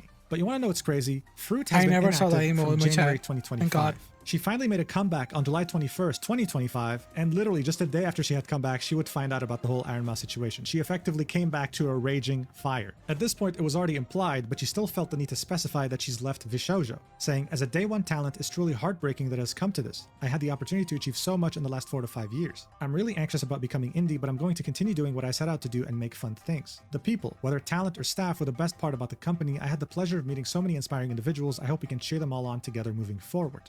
And with Fruit leaving, VShojo had officially become a talent agency with absolutely zero talent. I think it's important to specify that even though these VTubers already had one hell of a community around them, having to wrestle with the idea that you're going indie, that you're losing all the resources that this agency once gave you, all in the span of 24 hours, isn't the easiest thing to process. But you know what isn't easy to process, at least for VShojo? The fact that Vei didn't give a single shit that she was still under NDA. She saw the company crumbling, barely able to keep up with finances. She thought, they're not going to sue me, so she revealed everything. And it was extremely disturbing, saying, and so our NDAs are now void. Why I left the beginning of a new one, baby. Back in 2023, VShojo tried to bully me into one of the most predatory contracts that I have ever seen. When I tried to ask more about it, their COO got extremely hostile with me and refused to answer any of my questions, and so I had to hire a lawyer in order to get some clarification. During the talks, it became clear that VShojo would rather let me go than to take less away from me. They were ultimately wanting me to give up more than half of all my sponsor revenue and over 60% of all my merch sales. All I asked from them in return is to not take a cut of the sponsors that I was getting through Mythic, as that cut was already being taken. They said no, they want it all. So just to clarify any confusion here, most of the VShojo talents had a talent agency in parallel to VShojo, like Mythic Talent, for example. They would be there for the sole purpose of getting them sponsors. This was a completely normal thing to do, but VShojo wanted a cut of the sponsors from Mythic, even though they were doing nothing to get her those sponsors. They would then continue, and so I asked to leave after being treated like I was disposable. What the hell? They basically made it seem like they were my employer and that they're the reason for my success, that I owed them and that I should be happy to give them my money. They're not doing anything there. Why would they demanded I sign an NDA that prevented me from speaking to any of the other talent about it. I could not say why I was leaving. I could not say what the terms that I was saying no to were. I even got in trouble for advising them to hire their own attorneys. They would watch my streams, read my Discord, and then threaten to sue me. If I said anything that hinted towards how I really felt about the company, I was threatened with a lawsuit. Another one of their terms was they would announce me and Silver on the same day in order to minimize the damage to their company. Their COO had begun to push a narrative on 4chan, yes, I'm serious, LMFAO, and other social media that I'm leaving because I plan to join OTK and that both me and Silvervale are troublemakers. Oh my god. Sorry for the audio glitches. I think my PC is just a little stressed at the moment. Oh, this is honestly, it's so frustrating listening to all this over and over. We've been through all this through like someone said, watching the rise and fall has been wild. And every time there was something like this, we took note. I brought it on stream. I wanted to give my piece and my opinion and all my thoughts and all this stuff. It's patched insane. And to see how this company was working in the background, it really goes to show like how what the people in like Reddit were saying. Oh my goodness, how is this company been making money? Oh, now we completely get it. They were taking the royalty from the pockets and trying their worst to do so. Also, hi Renata, how you doing? The rats were real. Us go. Later, I found out that it's not opening anything in the background. It's just my computer. With the contract, but was told that she couldn't because it did not fit their narrative that they were pushing internally and externally. I've been recording for a long time. We've gotten over leaving, from fans calling us greedy bitches to people saying we're abandoning our friends and tossing aside the company because we're successful enough. They got vindicated by all this stuff now. Not being able to say anything sucked. I only found out I didn't get paid for any of my sponsors after I had already signed the NDA. After 2 years, I have still not been paid back fully. To add insult to injury, they also demanded I had to pay them back $10,000 for some of the anniversary assets, which when they sent me back months later were half finished. Despite all of that, I've had immense faith that the company has gotten better over the past 2 years. I assumed they rewrote their contracts after losing 3 people due to them and seeing all that new talent join. Clearly, this was not the case. Now, for some fun facts. Their company lawyer has an expired law license. He literally does not practice law anymore, yet he was our point of contact for any legal help we needed. They actively pitted us against one another during my time there and compared our success to others. They tried enforcing streaming schedules so that our viewer count would look better due to less overlap. They would always shit-talk other VTuber agencies. They literally would spend company money to get a tiny dig at them, especially Hololive. It literally lived rent-free in Gunrun's head. They were convinced Hololive was over when they signed Keisan and Nazuna. Our previous talent manager got ghosted for 6 months by Gunrun, told not to do any work for us, and then got fired for not doing anything. During this fiasco, we weren't able to get any assistance. Rent-free in Gunrun's head. Got reprimanded for being creepy to us. Lol. Got told not to message us privately. Go figure. I have proof from other streamers attending VShojo's IRL parties that Mountain Dew would actively shit-talk me after I left the company to paint me in the worst light imaginable. Don't know why you're acting innocent on Twitter pretending you weren't aware of anything. Can't wait to see all the shit that comes out about you because there's loads, but those aren't my stories to tell. Thanks for reading, and thanks to those who stuck around between then and now. Thank you for giving me, Silver, and Neon a lawyer with no lawyer license. Most. So yeah, this was it sounds like frightening. Many of the top streamers in the space would react to this with complete and utter shock. Bro, I was caught completely off guard. Holy shit. I could have never in a million years expected that. And this caused Mountain Dew to be this was a huge bomb of information to take because nobody had a clue. That's the worst. That's the most shocking thing about it. Noted on the post he had made tagging Gunrun, with it saying this user was also included in many of VShojo's mismanagement issues and has been called out for harassing talents. Nyanners would further confirm what Vey had said, saying Mountain Dew had the audacity to talk shit about you to my face at a party the year that we all left, and painted you as some kind of conniving, greedy, mean girl who was in my ear and manipulated me into leaving VShojo just because you wanted me to join OTK because her boyfriend Soda is part of that org or for some personal gain or some shit. He got uncomfortably close and up in my face and was like, come on, I know the real reason you left. I know it was because of Vey. She talked you into it, etc. And it was infuriating. I know he spread that same shit to other staff, talent, and other industry people. Seeing one of my closest friends get dragged through the mud like this for years was awful. You did absolutely nothing wrong and had so much shit flung at you just because they wanted to creepy dude as well. For him to act like he's completely blameless is insulting. He is a creepy motherfucker, and there's a lot more obviously, but a lot of it is also not my story to tell. Absolutely wild. Now, Dean, a lawyer that's actually certified, specialized in content creation, would tweet this out after Vey's tweet. Another lawyer. All the lawyers, content creators, salivating. They have not dissolved. Contracts are still in place. NDAs are still in place. Please review contracts before you say anything on the matter if you have signed anything at all with them. But then Vey, whether aware or unaware of that tweet, would still tweet this out saying, they'll have to steal from another charity to sue me. Lol. A VTuber by the name of Kayan, who's a corporate accountant IRL, that's some bitch-ass behavior right there. That's good. Apology saying, I'm a corporate accountant IRL. You do not misspend $11 million, and you do not mistake charitable/talent earned gains as company funds. This is a textbook embezzlement. He should be in cuffs. And speaking of those $11 million, this was seen as a genius move back in 2022. But the industry insiders that were very doubtful that VShojo was making money and that they could pay it back in 2023 were mostly thinking this way because they weren't working with a private investor. They were working with venture capital, a form of fundraising that had zero flexibility. They wanted their money back, period. And they sure as hell were the last people to understand what the hell VTubing even was to begin with. We would then get more insight into how much VShojo was struggling from a Japanese commodities trader, saying, unfortunate situation, but just remembered Kat, who is a friend of his, was offered $2 million to buy the whole thing, but obviously the operation was so unprofitable, Kat said no. I don't know how it ended this badly, but going through the financials, to be honest, it just looks like a team that never ran a business before. Kat was always a supporter or donor of VTubers and was interested in investing in them. A friend of mine was the largest investor in VShojo, RIP, $0, implying that he had lost all his money. Maybe the loan the company took legally on top of all of this. I watch first before the 500k stream donation goes to Iron Mouse. Not sure. Still believe it's a terribly ran business rather than fraud. For a lawyer, he's funny. So as early as June 21, 2025, VShojo was selling itself for $2 million to an investor. This was the amount that they owed to talents and loans. Bear in mind, this is a company that had taken an $11 million loan and had some of the best talent in the entire VTubing industry, hell, the entire entertainment industry. They were valuing themselves at $2 million. Incredible. This really showed us that they really had no idea what they were doing with the business, and we'd only get more glimpses as to how badly they ran the company when even more people would speak out. One of them being Camilla, a well-renowned VTuber. What would they do if they have somebody have bought that for $2 million? Who had to keep that money? Gun running with $2 million if you had sold VShojo to another investor? Again, here I'm getting this. He was trying to find an escape route like a long time ago. The industry, saying, I want to start by saying that the severity of my experience isn't the same as what others went through with Gunrun. Just wanted to share this tidbit because it affected a lot of my friends, including me. In 2022, I applied for VShojo. I applied under my past life, so her past VTuber identity. Every time you say Camila, I think about the time that she said that I was too much. My VTuber model is too much for her.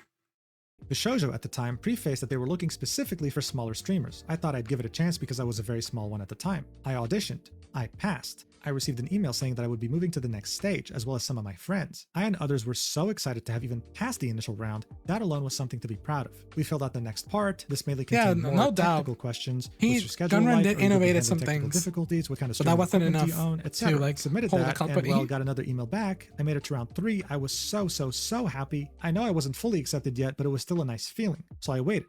I waited a few days for the next step. A few days turned into weeks. A few weeks turned into a few months. Nothing. You could say that Gunrun was the first, second generation of VTubers. Would frantically check my email almost every single day waiting for something. Eventually, I let it go. They moved on without a word. I was sad, sure, but more confused by the sudden disappearance. A year later, I started growing as a streamer. I met so many other VTubers and learned a lot by being around them. One day, I was chatting with a bigger VTuber, and eventually, the topic of VShojo came up. They told me they auditioned the same time I did. She made it to the final round, but they rejected her and the finalists last minute to hire someone they already knew. And these VTubers were given hush money not to tell anyone about it. The girls were devastated, just like the rest of us who got dropped without warning. So yeah, thank you for wasting everyone's time, I guess. Oh, and one more thing before I forget. You have no idea how many times your talents called me in tears, suffering due to your neglect and the way you constantly mistreated them. They weren't getting paid, they weren't getting responses from you for over 6 months, and other heart-shattering moments I can't share yet. Is this the treatment you give to those who contributed to your success? No one as sweet and hardworking as them should have been treated like that and stolen from, and with that being said, I dedicate this to you. It will be a song sang by Camilla titled Dear Gunrun, in which you would address him personally with the lyrics that she wrote. Mia, yet another VTuber that was screwed over by VShojo, would reply to Camilla's post, saying, I only spent half a year getting my hopes up. I cannot even comprehend how the people must feel who got strung along for even longer. This for upper management to choose bigger creators, while the talents, like Zentreya, had to tank all the criticism because they believed their words and promises as well. And all of us smaller people applying trusting Zentreya, while the talents had to tank all the hatred from people claiming nepotism. Just to then, in the end, find out that upper management did treat the talents like cash cows and did try to get more cash cows instead of keeping the promises they gave everyone else. They sold the stream to everyone and made all of those false promises to talents and fans alike just to crush all of it, while letting the talent tank it all and disappointing so many people on the road. But what about this whole hush money thing? What about the people who made it as finalists and were given money by VShojo to never speak of it again? Well, one of those talents was Neurosoda, and she confirmed it live on her stream. Watch. Like, at the time when I applied for auditions, how many years was that ago? That was like 3 years ago. I literally do not care anymore. But at that time, they tried to like give me the hush money, which I didn't take. And they spoke about the like what happened as carefully as they could, because I was like still scared to like, you know, have bad blood or anything, and then people still like hated on me. That's Annie. Like nobody believed me. No, so I need to hear the song. So you go through these auditions hoping that this will change your life. The company ends up being very unprofessional, backs down, wants to give you money to hush hush. You don't take it so that you can tell people about this, and when you do, they don't even believe you. I can't imagine the mental toll Neurosoda, as well as pretty much everyone else in this video, went through because of this company. I mean, it really is incredible just how many people this company had affected negatively. The list was so large, you couldn't even print it on a sheet of A4 paper. For example, do we really, do they really need to hush people who didn't make it all the way through the audition? I feel like on a financial standpoint, it would make sense to not hush them. It's like almost like they were trying to hide their shame. If anything, like I feel like it speaks of status to like people who were like contenders or runner-up, or like you know, like honorary members, or I don't know. VShojo had something, and they freaking what's the perfect word for that? I'm running on streaming brain. It's the they lost they fumble this gigantic giga-sized universal bag that it still blows my mind as someone who likes to hear all of this financial stuff. It's insane. This artist was in the works to bring VShojo to WeepCon. They better pay back everyone. It's really going to be difficult. They would tell her, "Oh, we plan a meeting next week." I hope so. I hope this man gets sued to hell. You know, now she understands this is never going to happen. To other companies. She was given no prior warning, and someone else had spent months and thousands of dollars developing a leather jacket concept for. It hurts, Alisa. It hurts so fucking bad. The artist was under the impression that this was going to be a joint venture, but after all this work, VShojo eventually just offered to buy out the whole thing. They didn't want to work with this artist. They just wanted the idea and the jacket. And you know what the worst part is? This artist, desperate not to let all their work go to waste, reluctantly agreed. And then got ghosted, showing us that this business was truly ran by children. Kuro would find this post and would say, wait, what? I don't know how to say this, but I've never been shown this by anyone, even though I had asked many times if it was possible to get a jacket made, but there was never any update to me, so I assumed it's impossible. There was truly no end to VShojo's fuck-ups. Niji Sanji, move aside because there's a new person on the throne. But if you thought that was the end of these talents getting punched in the face, you'd be wrong. On July 31st, 2025, Amelie would tweet, "Mama should have raised the quitter because there's only so many punches I can take, man." Kuro would tweet, "Oh man, I might have some bad news." Someone asked, "Is it about your new house?" He said, "No, it's about old merch." And finally, Giga would say, "I am once again trying not to crash out." That was my birthday. Brother. She would go live shortly after to explain that there's some merch that was sold to her audience that was still unfulfilled. It wasn't shipped yet, sitting in the warehouse. Seeing that VShojo is a complete mess right now, she doesn't know who to reach out to get a list of people who, bought it. Their addresses. There's no one in the building. It's completely The skyscraper unclear. has She's been still trying to figure out abandoned. the details, but it seems that unfortunately, the people who did buy the merch and didn't get their order fulfilled might just get scammed. But as far as I know, some of Giga's merch did ship. In Kuro's case, though, none of it shipped. In fact, it wasn't even sent to production. The pinned post in Kuro's community on Twitter right now is this, saying, "Merch update. Unfortunately, Kuro's birthday merch was never sent to production, so please file a dispute This is the at same your thing that bank happened to /PayPal Hanya. and do a chargeback ASAP. If you need help, feel free to DM me." So during Kuro's birthday, with VShojo, he was selling some special merch. Typically, the way it works is that when merch is being sold for something like this, there's a time limit. Once that time limit's over, the company knows exactly how many items to print or produce in order to send them to the person who bought them. In this case, though, they sold merch, but never produced it. Knowing that VShojo is in deep financial trouble, it's safe to say people are not going to get refunded. So the only way to really get your money back is to charge back. I mean, this is a disaster at an apocalyptic level. It's not just the talents being affected by VShojo's incompetence, it's their fans now. It's the so sad fans. to see. But hey, you know what? Not all of it was negative because the I VTuber have community was able to VShojo take merch. this extremely negative situation and turn it into I have a the very positive plushies. one. Iron Mouse was officially indie again. That say and her VShojo Tokenify on them. charity fundraiser, in barely just over Official. a day, it had reached over $1 million. With the Immune Deficiency Foundation themselves making a Let's tweet saying, "I'm not crying, go." you're crying." The campaign at the end of July is currently sitting at over $1.3 million raised. You love to see and it. was so You love to see a good impactful, story like not just this. in the VTubing community, but pretty much everyone Chat. who had heard about it. That's 24 hours. I was cataloging this on stream. I was watching when Doki Bear made the topping over mint, the mint topping. It was the fun. Immune Deficiency Foundation It had was made fun a to see so video much thanking encouraging, Iron Mouse and positive. her community for everything. I mean, this is just incredible, very wholesome. Everyone coming together was just an amazing thing to see. Look, this VShojo saga is probably the messiest, craziest thing I have ever covered on this channel, as the biggest disaster that's ever occurred in the VTubing space. And ironically enough, the new era of VTubing wasn't actually created with VShojo, it was created with the end of VShojo. I personally completely agree with Sayu's tweet, in which he says, "I said it yesterday on stream, but what's happening in the VTubing space right now is reminding me of the Machinima MCN days, sounding like old man Sayu." I mean, I remember Machinima, but I'm not old, okay? They used to host some of my favorite shows that I watched growing up. But the way they were created was as an MCN, a multi-channel network, something that is completely extinct today. Back then, YouTubers, especially centered around video games, believed that the only way to succeed or get to the next step of content creation was to sign on with a Machinima. This would allow them The to get response they control got over was the really YouTube great. channel and Yeah. essentially make decisions for you. The promise here was that you would be getting so many sponsors, I am all- money, cool opportunities, but the reality was that you would be severely limited as to what you can do, and Machinima would practically I know become your boss. You Machinima. would have no freedom. Your channel wouldn't even be owned by you anymore. Eventually, everyone left this company once they realized that they were practically scammers, and this led to the company completely. Hey, people were mad about the Mousie's charity being as successful as it was. That is pathetic. Why would you be mad about giving, giving all this love to this cause that it making do for it? I guess we can be mad at the fact that some other motherfuckers stole the money, but being mad at Mousy, it's unfortunate. Shutting down. So maybe the new era of VTubing content creation lies in the independent creators themselves. One of the most- maybe the- VTubing, just the like most video game loved, the content most creation in hated. the early 2000s, needed these agencies Tell 'em, to Dr. lay a Matt. foundation, but now they're not needed anymore. Who knows? What the Time heck? will tell. I do find it hilarious though No, that we in a don't- stream with Michi Look, and Matara, they would find Things have an ending. I feel like VTuber corporations are kind of ending. There's a charm to them. I still love Hololive. I know that a lot of those hardworking individuals are, they get the cut, but they still, they still provide a lot of amazing, unique content that only a corporation can provide. VShojo wasn't like that. VShojo is way different, and there's a lot of endings to groups like that.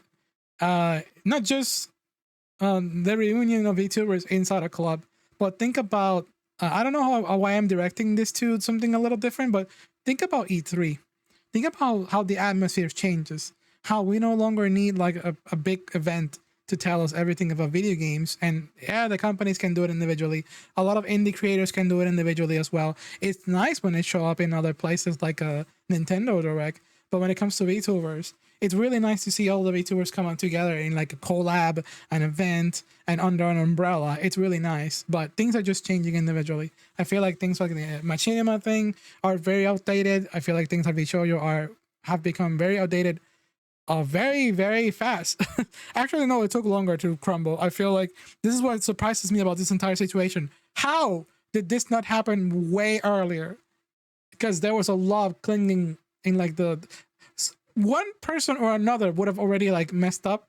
I figured, and not to say that any of the members like that you know those members that were about to get higher, like the new generation of the smaller ones that were past the interview. How did nobody slipped up? Only the people in the in one specific corner of the internet knew about this. And in the background, they kept everybody kept the secret so fucking well. How did it not slip out? How? It is insane. And also, yeah, and also with people leaving Hololive in droves, it kind of I kind of have an eye on them. Yeah, that is true. There are a lot of Hololive members that are leaving, but there's still a place for. I just hope that those corporations, going back to VTubers all over again, I hope that those corporations they change the dynamic of how it works. I know they still need money to operate, and they have very specific ways to like run like their office building, their operations, but something must change now that the trust has been like so flimsy. It has been for a while. And you know what's the unfortunate part? There's always going to be people who will accept a contract like this because of the exposure. Because the exposure is incredible. The exposure to millions of people possibly across the internet, the exposure to have like access to a community almost instantly in the snap of a finger. This is why people still join things like Nijisanji. The cautionary tale has been told over and over again. And next month or pretty soon, you're gonna see, oh, new wave is coming of like new people, and then they get hurt. And then new wave is coming because they know that it's so hard to be a content creator. You either have to luck out or work exclusively hard and reinvent the wheel. This is why last night at, I don't know, midnight, I said, how do I reinvent the wheel? I made that on Twitter because every night I think about, what do I do tomorrow? What do I do? How many times can I create some silly new model? How many times can I entertain the people with the model that I currently have? How many times can I entertain with like new videos that I react to? And it is so freaking difficult to create an entire community all the time. It's insane. And people will still join agencies like VShojo over and over again. More VShojos are going to spawn. You just watch. There's already, last year, there were over 10 VTuber companies closing. And this year, it's no different. It's just happening because there's a lot of indie creators who are joining all these, these organizations that have no system. They have no system. They don't know how to promote their shit. It is insane. Found out through tarot cards that VShojo was going to be doomed this year. This was back in like February, okay? Just this year. And speaking of VShojo, in Legal Mindset's opinion, this statement was so poorly written that it might as well be Gunrun admitting to a crime. This wasn't over, and the talents could most definitely sue. I don't know what'll happen, but I would definitely not bet my money on Gunrun.